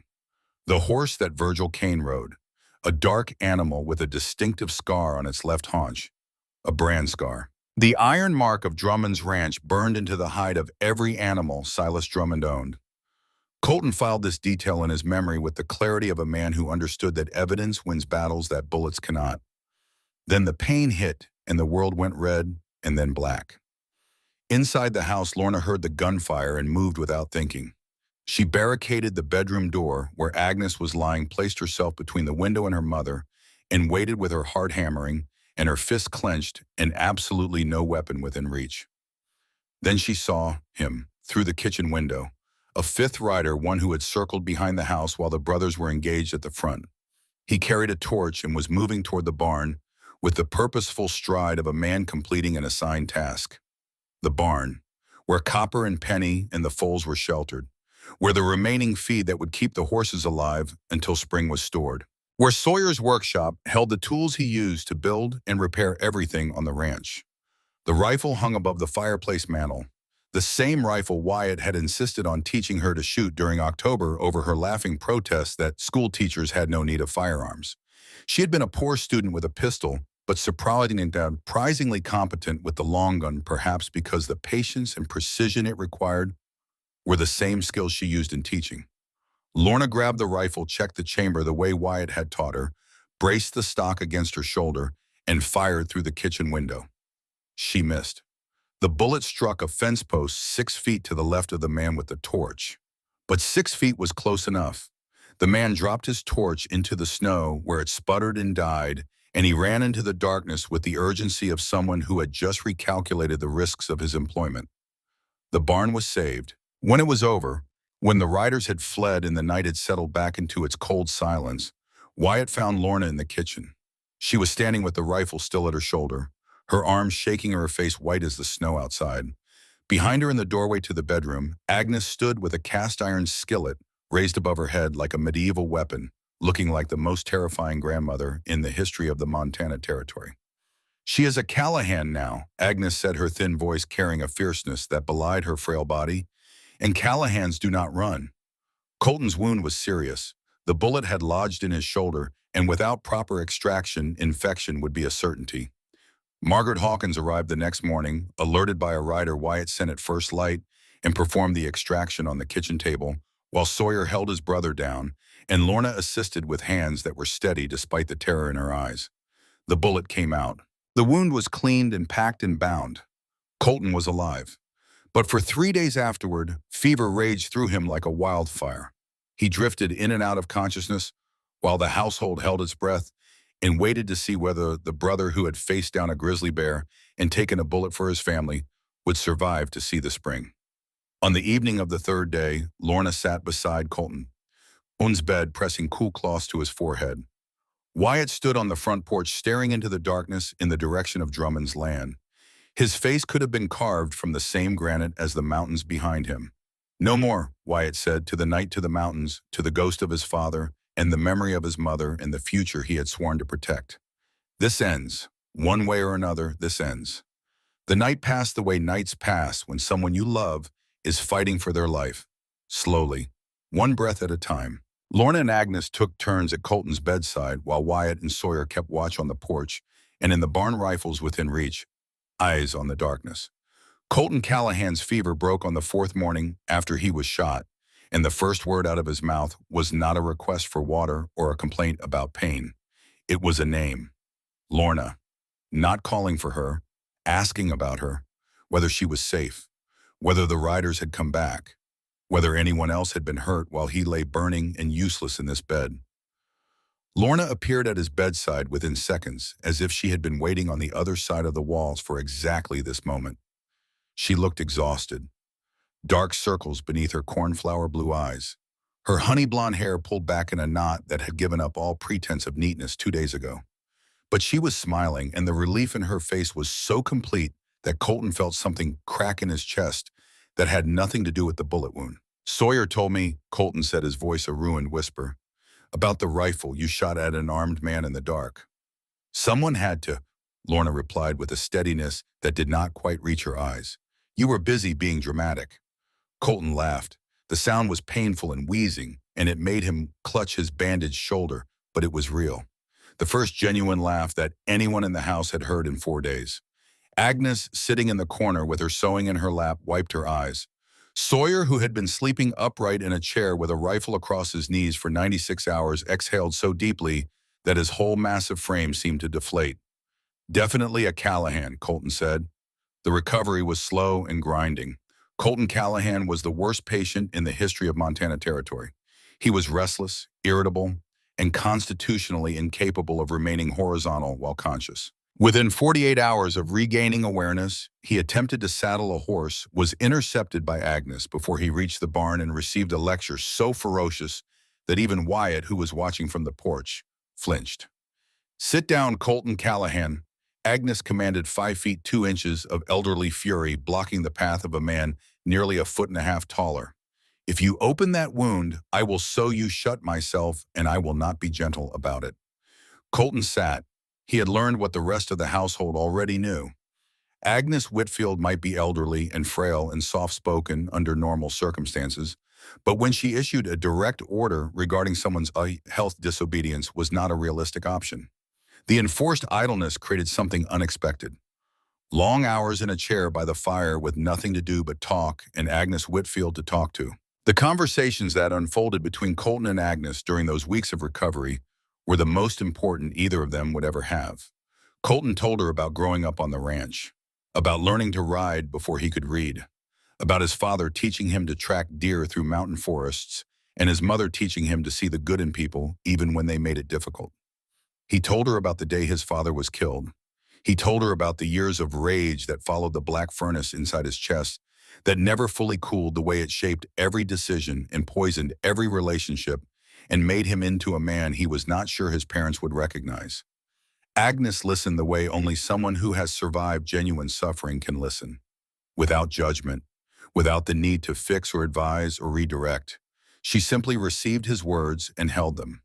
Then she told him her own story, about Edmund's brilliance and his impossible idealism, about the schools he tried to build for children that society had decided did not deserve education, about the enemies he made among men who profited from ignorance and the allies he found among people who believed that knowledge was the only force strong enough to change the world, about the night he came home and told her he had been fired from the university and how she had looked at him and said, "Good, now you can do the work that actually matters."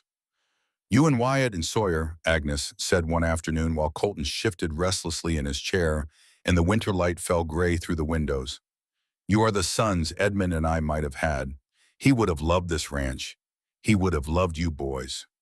We would have been honored to know him, Colton said, and he meant it with a sincerity that surprised him. This man whose mining claims filed a quarter century ago might be about to save their home. I want to tell you something, Colton. Something I have not told anyone, not even Lorna. Agnes set down her sewing and looked at him with those faded blue eyes that could see through walls and pretense and all the armor a man builds around his heart. You know about Edmund's mining claims, but there is a part of that story I kept to myself until now. While Edmund was in Montana, a man approached him about buying those claims. Edmund refused. The man became threatening in a way that Edmund, who had faced down university boards and factory owners, his whole life said was different from anything he had experienced before. A coldness, as if the man considered other people to be obstacles rather than human beings. Colton went very still. The man told Edmund that no piece of paper would stop him from owning that land, that it would be his one way or another. Edmund remembered those words for the rest of his life. He said they were not a threat. They were a promise. A statement of intent from someone who meant every syllable. The fire popped in the silence that followed. Outside, the wind moved through the pines. Drummond's father, Colton said, or Drummond himself as a young man. Edmund was never certain of the age, but the name was Drummond and the intent was clear, and Edmund kept his papers because he was not a man who was easily frightened. Agnes looked at Colton steadily. That is why I brought those papers across 2,000 miles, Colton. Not just because they were Edmund's. Because Edmund told me the night before he died that if anyone ever tried to take land in the Bitterroot Valley, those papers would matter. He did not know how. He did not know when. But he was certain, and Edmund was rarely wrong about things that mattered. While Colton recovered, Wyatt went to war. Not with guns, with something more dangerous to a man like Silas Drummond. The truth, he rode to every neighboring ranch within 20 miles, sat at kitchen tables, drank coffee from chipped cups, and told the truth about Drummond. Not rumors, not accusations, documented facts. The forged deed, Emmett Briggs beaten on the road, the cattle poisoned, the nighttime riders with torches, the bullet extracted from Colton's shoulder by Margaret Hawkins on a kitchen table while his wife held the lamp steady. Many of these families had suffered under Drummond's shadow for years, but had endured in silence, each believing they were alone, each convinced that Drummond was too powerful to challenge. The Henderson family had lost prime grazing land to one of Drummond's so-called boundary adjustments. The McDonalds had been forced to sell 50 head of cattle at half their value after Drummond threatened to divert their water supply. The Petersons had found their fences cut so frequently they stopped repairing them and simply absorbed the loss of wandering cattle. Wyatt changed the arithmetic of their fear, not through eloquence. That was not his gift. Through the plain, quiet force of a man who had been shot at, whose brother had nearly died, and who was still standing and still fighting. He showed them the mining claims. He explained the handwriting analysis that Fletcher Ridley had commissioned from an expert in Helena, which demonstrated that the signatures on Drummond's deed had been written with a steel nib pen, a technology not available until the 1860s, decades after the supposed 1825 signing, and he asked them to stand together. 12 families said yes. 12 families who had been afraid for years discovered that courage is contagious, that standing shoulder to shoulder is easier than standing alone, and that the man they had watched from a distance for a decade, the eldest Callahan, who ran his ranch with quiet integrity and treated every neighbor fairly, was someone worth following into a fight. Old Mr. McDonald, who had not spoken publicly about Drummond since losing his cattle 5 years earlier, put it in terms that every man in the territory understood. My father would have been ashamed of me for keeping silent this long. If a young man with a shot brother and a wife carrying his first child can fight, then I have run out of excuses. Mrs. Henderson brought a written statement documenting 7 separate incidents of Drummond's intimidation over 11 years. Dates, witnesses, financial losses, all recorded in the meticulous handwriting of a woman who understood that the law requires evidence, not emotion. Fletcher Ridley called her records the backbone of the case. Lorna contributed by opening the ranch to the community in a way it had never been opened before. She organized Sunday gatherings, inviting the families who had agreed to testify. These were not strategy meetings. They were meals. Shared food around tables that Sawyer built from spare lumber to accommodate the crowds. Children playing together in the yard while their parents talked openly, many of them for the first time, about what Drummond had done to them and what they were prepared to do about it. Agnes mended clothes for every family that visited, free of charge, buttons replaced, seams reinforced, hems taken up or let down for children who were growing faster than their parents could afford to dress them. When Wyatt protested the expense of thread and fabric, Agnes looked at him with an expression that ended the conversation before it started. "These people are fighting for our home," she said. "The least I can do is fix their buttons." Colton watched the mobilization from his recovery chair by the window. The man who had arrived at the beginning of this story believing that trust was dangerous and that the world was populated primarily by people looking for an angle was now watching a dozen families risk the retribution of the most powerful man in the territory to stand beside his family. It contradicted everything he had believed since Delavos smiled at him and lied. "Maybe I was wrong," Colton said to Agnes one afternoon, watching through the glass as children from 3 different ranches chased each other around the corral. "Maybe not everyone is looking to take something from you." Agnes patted his scarred hand. "Most people are good, Colton. They just need someone to be good first. That is what your brother did when he took in Lorna and me. He chose kindness before he knew anything about us. And look what grew from that single choice." The hearing before Judge Aldrich Hartwell took place in the Fort Benton courthouse on an April morning so brilliant that the mountains seemed to have been freshly painted. Every seat in the gallery was taken, and men stood along the walls 3 deep. The town had turned out not from idle curiosity, but from the collective understanding that what happened in this room would determine the character of the valley for generations. Silas Drummond sat at the left table with Carlton, his Helena attorney. Carlton was silver-haired and smooth-voiced and had never lost a case in the territory. He radiated the serene confidence of a man who considers the law a game and himself its finest player. The Callahans sat at the right table with Fletcher Ridley, who was 28 years old and visibly nervous, but carried a briefcase full of evidence that could bring an empire down. Lorna sat in the front row of the gallery, Agnes beside her. Colton on Agnes's other side, his left arm still in a sling, his jaw set like a man preparing for a siege he fully intends to survive. Sawyer stood at the back of the courtroom, too restless to sit, his amber-green eyes tracking every movement in the room with the focused intensity of a man guarding something precious. Carlton presented the deed first. He was masterful. He described its provenance with the practiced ease of a storyteller who has rehearsed every line. The deed, he explained, had been discovered among the papers of Drummond's late father.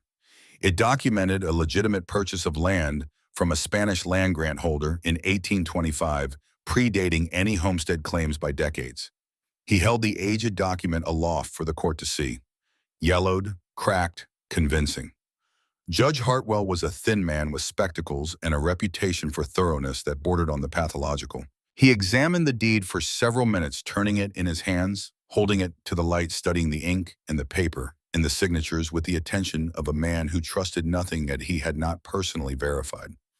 He asked questions about the paper stock, the folding pattern, the circumstances of discovery.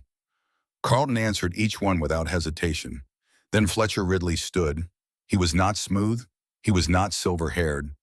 He was a young man from a small town who had taken this case because he believed in the people sitting behind him and because he had a stubborn conviction that the law should protect the powerless from the powerful rather than the other way around.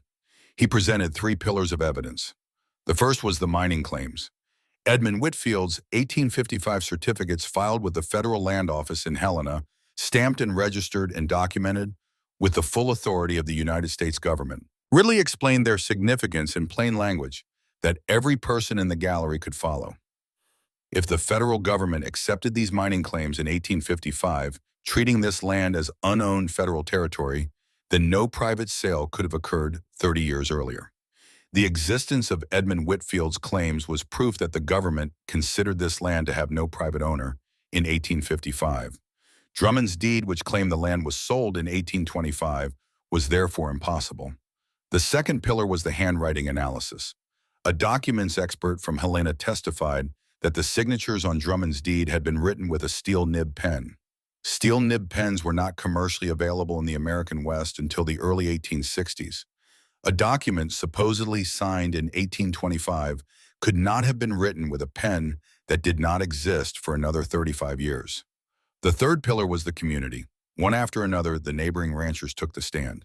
They testified not about mining claims or pen technology, but about what it was like to live next to Silas Drummond. Emmett Briggs testified about being beaten on the road to town, the bruises still faintly visible on his face 2 months later.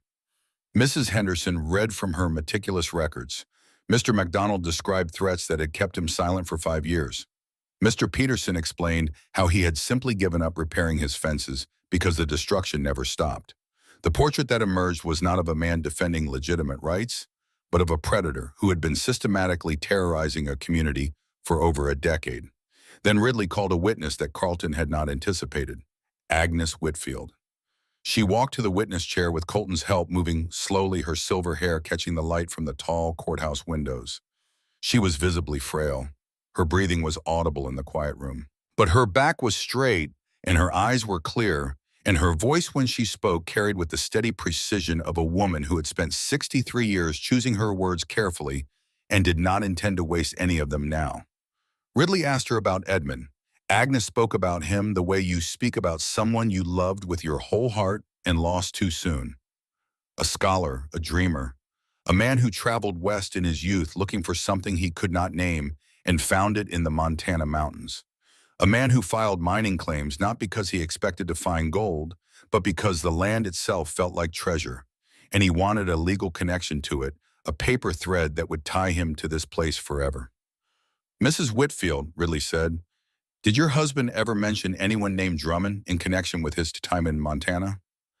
Agnes paused. The courtroom was silent enough to hear dust settling on the windowsills. Yes, she said. A man approached Edmund about purchasing his mining claims. Edmund refused. The man became aggressive, threatening. Edmund was not a man who frightened easily, Mr. Ridley. He faced down university boards and factory owners and men who told him his schools for poor children were a waste of time. But he told me this man in Montana made him uneasy in a way that none of the others ever had. Did your husband say what this man said to him? Agnes looked directly at Silas Drummond for the first time since taking the stand. Edmund remembered the words for the rest of his life. The man told him that no piece of paper would stop him from owning that land, that it would be his one way or another. She paused, still holding Drummond's gaze. Those words frightened my husband, and Edmund Whitfield was not a man who frightened easily. Carlton was on his feet, objecting before the last word left her mouth. Hearsay, he argued. A dead man's recollection conveyed through his widow was not admissible evidence. Judge Hartwell sustained the objection with a nod that was technically correct and practically meaningless. Every person in that gallery had heard the words, and every person in that gallery understood what they meant. A pattern of behavior that spanned decades. A family obsession with land that belonged to others. A willingness to use any means necessary to acquire what could not be legitimately purchased. Then Ridley called Colton. Colton Callahan walked to the witness stand with his arm in a sling and his amber eyes burning with a controlled intensity that made the front row of the gallery lean back slightly in their seats. He was asked to describe the events of the February night when he was shot. He did so with the economy of words that characterized everything about him, using fewer sentences to describe a gun battle than most men would use to describe breakfast. And then Ridley asked the question that mattered. Mr. Callahan, in the moment before you were shot, did you observe anything about the attackers or their horses that you could identify? I did, Colton said. When the man who shot me fired the muzzle flash lit up the night for about half a second. In that light, I saw the horse he was riding. A dark animal, big, with a scar on its left haunch. He paused. A brand scar, the iron mark of Drummond's ranch. I know that brand. I have seen it on 100 of Drummond's animals over the years. The horse that Virgil Kane rode the night he shot me was branded with Silas Drummond's mark. The courtroom erupted. Carlton objected. Drummond's face went the color of tallow. Judge Hartwell banged his gavel and restored order with the grim efficiency of a man who has just heard testimony that changes the nature of the proceedings from a land dispute to something considerably more serious. Drummond himself was called to the stand. Under Ridley's cross-examination, the composure that had carried him through decades of intimidation and fraud began to crack. He could not explain why the deed had never been registered with the Territorial Land Office in the 50 years since its supposed creation. He could not explain the steel nib pen. He could not explain why the federal government had accepted mining claims on land he insisted was privately owned. And when Ridley asked about the branded horse, Drummond's attorney objected so strenuously that Judge Hartwell threatened to hold Carlton in contempt. The judge retired to deliberate. 3 hours. The longest 3 hours in the collective memory of Fort Benton, during which nobody left the courthouse and nobody spoke above a whisper. And the Callahan family sat in the front row of the gallery, holding each other's hands and waiting for the verdict that would determine whether they still had a home. Hartwell returned. He stood behind his bench and put on his spectacles and read from a document he had written in his precise angular hand. The court finds that the deed presented by Mr. Silas Drummond is not authentic. The weight of evidence, including the federal mining claims filed by Edmund Whitfield in 1855, the handwriting analysis demonstrating the use of anachronistic writing instruments, the testimony of neighboring landowners establishing a pattern of intimidation and fraudulent land acquisition, and the identification of a horse bearing Drummond's brand at the scene of an armed assault on the Callahan property collectively and individually support the conclusion that this document was fabricated for the purpose of unlawfully seizing land belonging to the Callahan family. Hartwell looked up from his document. His eyes found Drummond across the courtroom. The claim is dismissed with prejudice. Furthermore, the court refers all matters pertaining to the armed assault on the Callahan ranch, the beating of Emmett Briggs, the poisoning of livestock, the destruction of property, and the suspected involvement of Mr. Drummond in additional criminal activities to the territorial marshal for immediate investigation. The courtroom did not erupt. It detonated, cheers and applause and the sound of 12 ranch families releasing years of fear in a single collective exhalation. Lorna grabbed Wyatt's hand and held it so tight her knuckles went white. Agnes wept. Colton let out a sound that was part whoop and part war cry, and entirely inadvisable for a man with a healing bullet wound. Sawyer lifted Fletcher Ridley, the 28-year-old lawyer who had just won the most important case in the history of the territory, completely off the ground with one arm. Outside the courthouse in the April sunshine, Lorna stood breathing the clean mountain air and feeling something she had not felt since she was 7 years old and her father was still alive. The complete absence of fear. The weight that had been pressing on her chest since Philadelphia, since the boarding house, and the closed school, and the doctor's grim prognosis and the desperate gamble of a stagecoach ticket west, that weight lifted and dissolved into the blue Montana sky like morning fog burned off by the sun.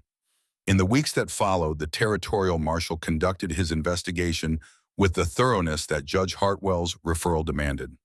Virgil Kane, facing charges for the assault on the Callahan Ranch and the shooting of Colton, made a calculation about his own survival that was as cold and precise as every other calculation he had ever made. He turned state's evidence. His testimony confirmed what the Callahan brothers had believed for 10 years, but could never prove. Silas Drummond had ordered the murder of Angus Callahan. The killing had been carried out by a drifter named Jake Tullis, hired through intermediaries paid in cash, and instructed to make it look like a robbery. Tullis had shot Angus in the back on a road 5 miles from Fort Benton and taken nothing from his body because there was nothing to take. The murder was not about money. It was about land. It was about a man who had been told no and could not accept it. Tullis had died 3 years after the killing, stabbed in a bar fight in Wyoming, and had taken his secret to a nameless grave. But Kane's testimony, combined with financial records that the marshal's investigators unearthed from Drummond's study, established a chain of payments that connected Drummond to the killing as clearly as a road connects two towns. Silas Drummond was arrested on a Tuesday morning in May. He was charged with conspiracy to commit murder fraud, arson assault, and a catalog of lesser offenses that would have been sufficient on their own to put him away for years. His ranch was seized to pay damages to the families he had terrorized. His hired men scattered like birds, flushed from cover. And the shadow that had hung over the Bitterroot Valley for 15 years was lifted permanently and irrevocably by the combined courage of 12 families and a young lawyer in a set of mining claims that an elderly seamstress had carried across 2,000 miles because they were the last piece of the man she had loved. On a spring morning shortly after the arrest, the three Callahan brothers walked together to a rise above the ranch where a simple wooden cross marked their father's grave. The Bitterroot Mountains stood behind them, still white with snow at the summits, the valleys below just beginning to green with the first growth of the season. Hawks circled in a sky so blue it seemed to hum. Wyatt spoke first. "We got him, Pa." His voice was thick. "It took 10 years, but we got him. You can rest now." Colton knelt and placed his hand on the cross, the scarred hand that had held a torch against a grizzly bear and a rifle against armed men and an old woman's trembling fingers during a wedding ceremony. He said nothing. Some things go deeper than words. Sawyer knelt beside his brother and cleared the weeds that had grown around the grave. The youngest brother, the gentle one, the poet who had found his father's body at 17 and had been trying to build permanent things in an impermanent world ever since. He was crying. He was not ashamed of it. Lorna stood a few steps back, giving them their moment. But she was there, present, part of the family that Angus Callahan had started and that his sons had defended, and that she, through a chain of events that began with a newspaper advertisement and a stagecoach ticket, had helped to save. The year turned toward warmth and light. With Drummond gone and the legal threat extinguished, the Callahan Ranch entered a season of peace that none of them had ever known. The cattle thrived on spring grass. The pastures turned green and then erupted in wildflowers so dense and colorful that the whole valley looked like someone had emptied a paint box across the landscape. Sawyer repaired the barn wall that the grizzly had broken through. Colton's shoulder healed, leaving a scar that he wore with a particular pride of a man who earned it protecting something worth protecting. In May, Lorna told Wyatt she was carrying their child. She told him on the porch at sunset, which had become their place, the spot where every important conversation in their marriage seemed to find its setting. The sky was doing what Montana skies do in spring, staging a performance of color so excessive that it would have seemed implausible in a painting. Orange and pink and purple and gold layered and blended and constantly changing as if God were testing pigments and could not decide which was most beautiful. "Are you certain?" Wyatt asked, and his voice cracked on the second word in a way that would have been embarrassing under any other circumstances. "As certain as a woman can be," Lorna said. "All the signs are there." Wyatt pulled her into his arms with a tenderness so fierce that it contained its own contradiction, holding her as if she were simultaneously the most fragile and the most powerful thing he had ever touched. Lorna laughed and cried at the same time, her face pressed against his chest, listening to the heartbeat of the man who had changed her life with 6 words on a dusty boardwalk in Fort Benton. Agnes received the news with an eye that took 10 years off her face. She was at her sewing machine within the hour, planning garments so small they seemed designed for dolls rather than humans. Colton and Sawyer grinned with an intensity that could have illuminated the valley after dark. Wyatt became, in the weeks that followed, the most overprotective man in the history of the Montana Territory. He attempted to prevent Lorna from lifting anything heavier than a teacup, from walking on uneven ground, from standing for extended periods, from riding Penny, from working in the garden she had planted, and from engaging in approximately 90% of the activities that constituted her daily life. It was Colton who finally intervened, pulling his brother aside one afternoon with the directness that was his primary conversational tool. "She shot at armed men in the dark, Wyatt. She survived a blizzard. She saved this ranch with papers she carried 2,000 miles. I am fairly confident she can manage being pregnant without your hovering over her like a hen with one chick." Wyatt relented. Partially. He still insisted on all heavy lifting and still checked on Lorna with a frequency that amused the entire household. But he stopped trying to wrap her in cotton and allowed her to resume the life she had built. That life now included a school. Word had spread through the valley about the school teacher bride at the Callahan Ranch, and parents began approaching Lorna about teaching their children. Sawyer built her a schoolhouse. It was a small structure near the main house, but it was beautiful in the way that everything Sawyer built was beautiful, with large windows that let in the mountain light and hand-carved details on the doorframe and bookshelves along every wall. Twice a week, Lorna held classes for the children of the valley, teaching reading and writing and arithmetic and the natural sciences that she loved. She refused payment. Wyatt no longer argued about it. He had come to understand that Lorna's insistence on free education was not idealism disconnected from reality, but idealism grounded in the deepest kind of practical wisdom. Her father had believed that knowledge was the only force powerful enough to change a person's circumstances. Lorna had inherited that belief, and watching her teach, seeing the way her entire being came alive when a child grasped a concept for the first time, Wyatt understood that this was not something she did. It was something she was. In March of 1880, when the cottonwoods along the creek were just beginning to show the faintest green of new buds, Lorna went into labor. Margaret Hawkins arrived to assist, bringing her 30 years of frontier experience and her unshakable calm. Agnes held Lorna's hand through the long hours while the 3 Callahan brothers paced the front porch like enormous, heavily armed, expectant fathers, which is exactly what they were. The birth was difficult, harder than anyone had expected. There were hours when even Margaret Hawkins's expression tightened, and Wyatt, listening to Lorna's cries through the walls, felt a helplessness more profound than anything the grizzly bear or Virgil Kane or Silas Drummond had ever made him feel. He could not fight this. He could not build anything or shoot anything or ride through a storm to fix this.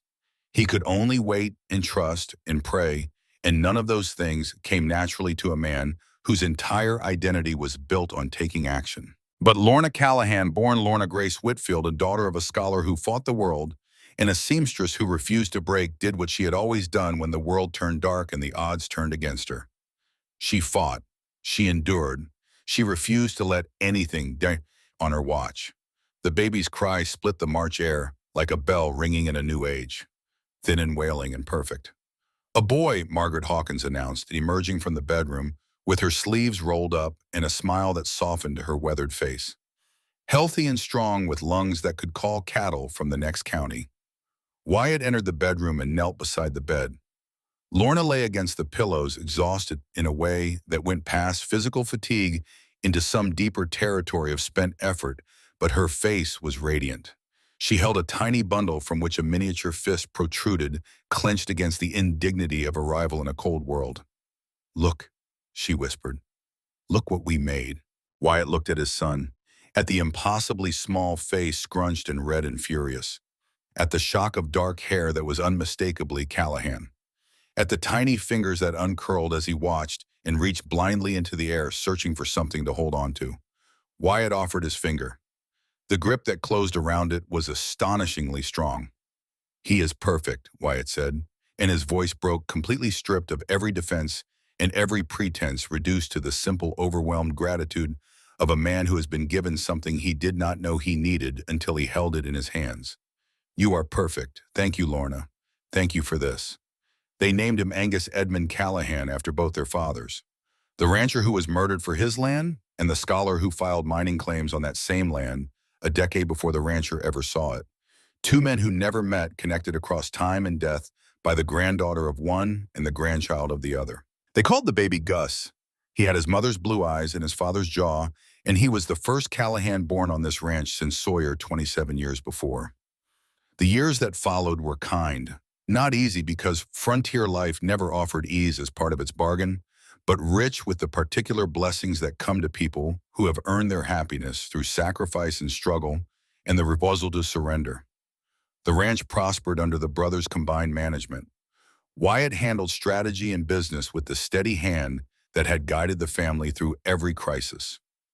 Colton managed the cattle and the horses, building a breeding program that became legendary throughout the territory. Men rode from 3 counties to watch him work with a difficult horse, and the animals he produced sold for premium prices as far away as Colorado and Wyoming. Sawyer built and created without ceasing, expanding the house, improving the barn, crafting furniture that families across the valley treasured and passed down to their children. His work became recognizable by its clean lines and hand-carved details, and people said you could tell a Sawyer Callahan piece from across a room. Agnes's sewing practice drew customers from ever greater distances. Her reputation as the finest seamstress in the territory was not just a point of pride, but a source of genuine income that gave her independence and dignity in her adopted home. She worked at her machine every day until the light faded her gnarled hands, producing garments and repairs of a quality that no one in the valley could match. 2 years after Gus's birth, Lorna delivered twins, a girl and a boy, Mary named for Wyatt's mother, and Robert named for Lorna's favorite uncle, who had been the only person in Philadelphia to offer help during their darkest days. The birth was harder than Gus's, and there were frightening hours when the outcome was uncertain, but Lorna prevailed as she always did.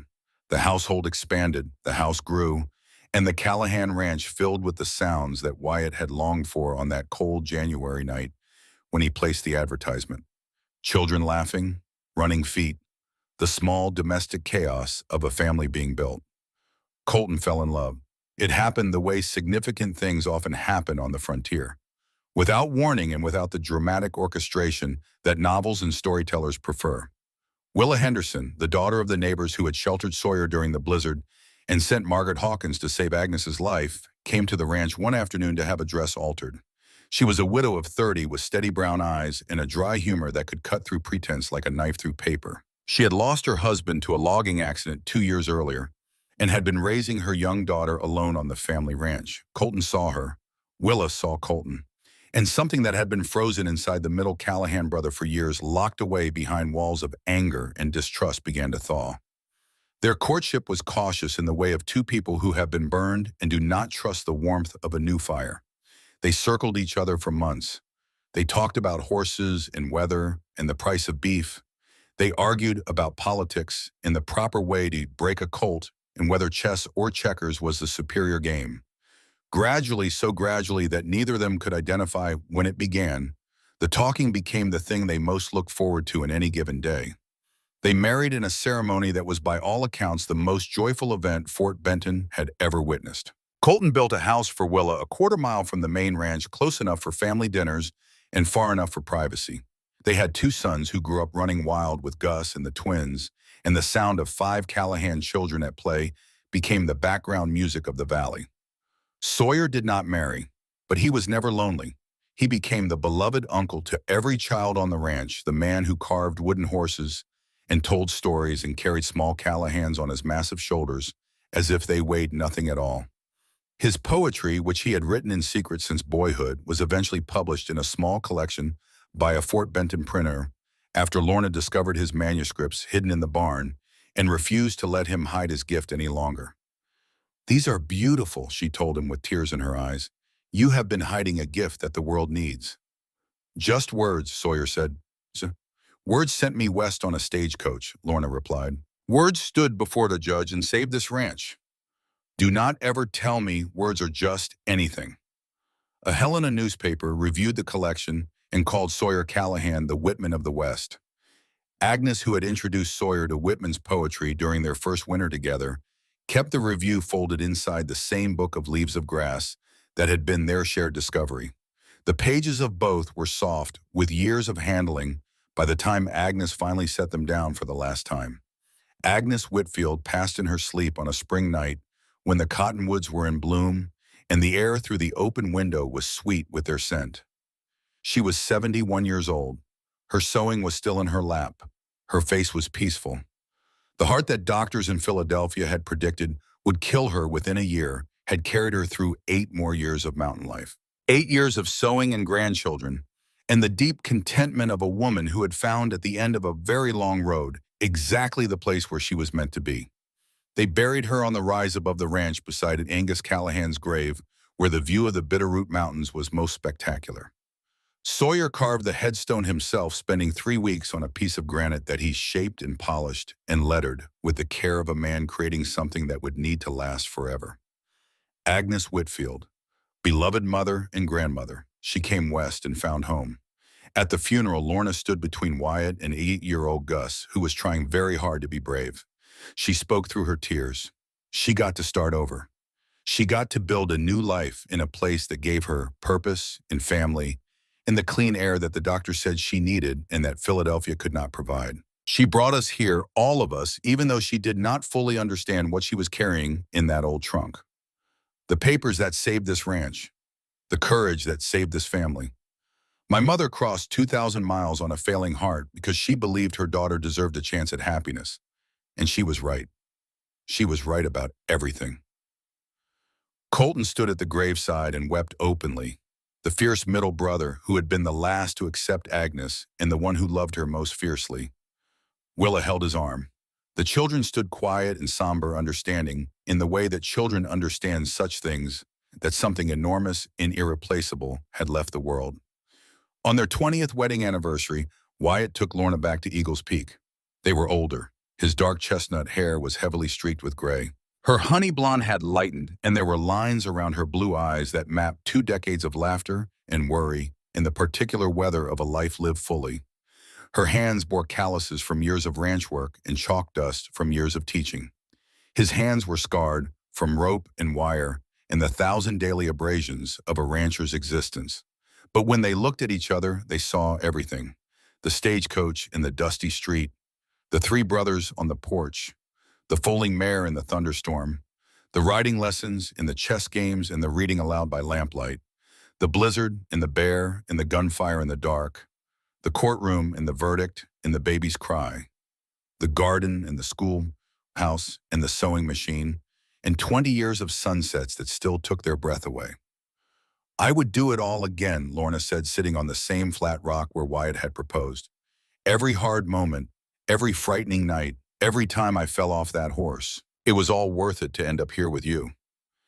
"Even the part where you found 3 mountain men instead of 1, Wyatt asked, and the smile that crossed his weathered face was the same one that had first made her heart beat faster 20 years ago. "Especially that part," Lorna said, "because that is when I knew who you truly were. Not from letters, not from promises made at a distance, but from what you did when everything went sideways. You chose kindness. You said our home has room for both. That is when I started falling in love with you, Wyatt Callahan, that very first day." He pulled her close. They sat together and watched the sun perform its nightly miracle over the Bitterroot Peaks. Below them, the ranch spread out in the golden light, cattle in the pastures, smoke from the chimney where Gus was helping prepare dinner. Colton's house visible on the next rise. Sawyer's workshop sending up wood shavings that caught the evening light like tiny golden birds. Our home has room for both, Wyatt said softly. Best words I ever spoke. Best words anyone ever spoke. Lorna corrected and she kissed him as the sky turned gold. 42 years after a stagecoach delivered a frightened young woman and her dying mother to a dusty frontier town in Montana Territory, Wyatt and Lorna Callahan sat together on the porch of the house they had expanded and renovated so many times that none of the original walls remained, though the stone fireplace that Angus had built still stood at the heart of it all. It was 1920. Lorna was 64. Wyatt was 76. The ranch was the largest and most respected operation in the valley, managed now by Gus and his brothers-in-law with the same values and the same integrity that Wyatt had established. Mary taught at the school Lorna had founded, carrying her mother's legacy into its second generation of students. Robert had gone east to study law and returned to open a practice in Fort Benton, where he specialized in land rights and the protection of small ranchers from the kind of predators his family had defeated. Colton had passed 3 years earlier. His great fierce heart had given out at 69, and the valley had mourned him with a grief that measured the distance he had traveled from the suspicious, angry young man who had tried to freeze out a school teacher and her dying mother. Willa lived in town now, near her grandchildren, but she came to the ranch every Sunday for dinner and sat in the chair that had been Agnes's sewing buttons that did not need sewing because some rituals are beyond the reach of reason. Sawyer was 69, slower than he had been. His hands ached in cold weather, and his back protested the first hour of every morning. But he still carved, still wrote poetry, still carried great-grandchildren on shoulders that had once been the broadest in the territory and were now merely the broadest on the ranch. His collected poems had gone through 3 printings, and a professor at the University of Montana had written a paper calling his work an authentic voice of the American frontier. "Do you ever regret it?" Wyatt asked. He asked this every few years, and every few years, Lorna gave him the same answer because some truth bear repeating. "Not for a single moment," Lorna said. "This is the life I was meant to have. You are the man I was meant to love. If I could go back, I would not change a thing, except to hurry that stagecoach along so I could get here faster." Wyatt laughed. The sound was rich and full, the laugh of a man who had lived well and loved deeply and built something that would outlast him. "Good," he said, "because I cannot imagine this life without you in it. You and your mother stepping in off that coach and turning everything upside down. Best thing that ever happened to me. To all of us." They sat in the comfortable silence that comes only from decades of shared life. The particular quiet of 2 people who have said everything that needs to be said and can simply exist together without the need to fill the air with words.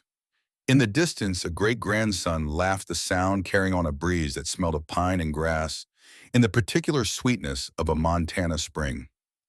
The Bitterroot Mountains stood as they had always stood, immense, patient, indifferent to the small human dramas that played out in their shadow, and yet somehow ennobled by them. These peaks had watched Angus Callahan build a ranch and lose his life defending it, had watched 3 brothers hold that ranch together through grief and loneliness and the kind of quiet desperation that hollows a man from the inside, had watched a stagecoach deliver 2 women who carried with them unknowing the salvation that had been waiting for a quarter-century in the false bottom of a battered trunk. "I love you, Bob," Lorna said, reaching for Wyatt's hand. His skin was weathered and spotted with age, but his grip was still strong, still steady, still the hand that had lifted her mother from a stagecoach step and carried her across a threshold and held his newborn son for the first time. "I love you too," Wyatt replied. "Always have, always will." The sun climbed higher, warming the porch and the 2 people who sat there. The mountain man who had set our home has room for both, and the woman from Philadelphia who had brought her dying mother across a continent on nothing but hope and a handful of letters from a stranger. Their story had begun with desperation and become destiny. It had begun with a newspaper advertisement and become a love that reshaped every life it touched. It had begun with the simplest and most powerful act a human being can perform, the act of making room. Somewhere in the house, the great-grandson was singing a song that Sawyer had taught him something about mountains and home and the people who build things that last. The melody drifted through the open windows and out across the porch and into the morning air, where it mixed with the wind and the bird song and the eternal silence of the peaks, becoming part of the valley itself, part of the story that the land would remember long after the people who lived it were gone. And neither Lorna nor Wyatt Callahan would have had it any other way.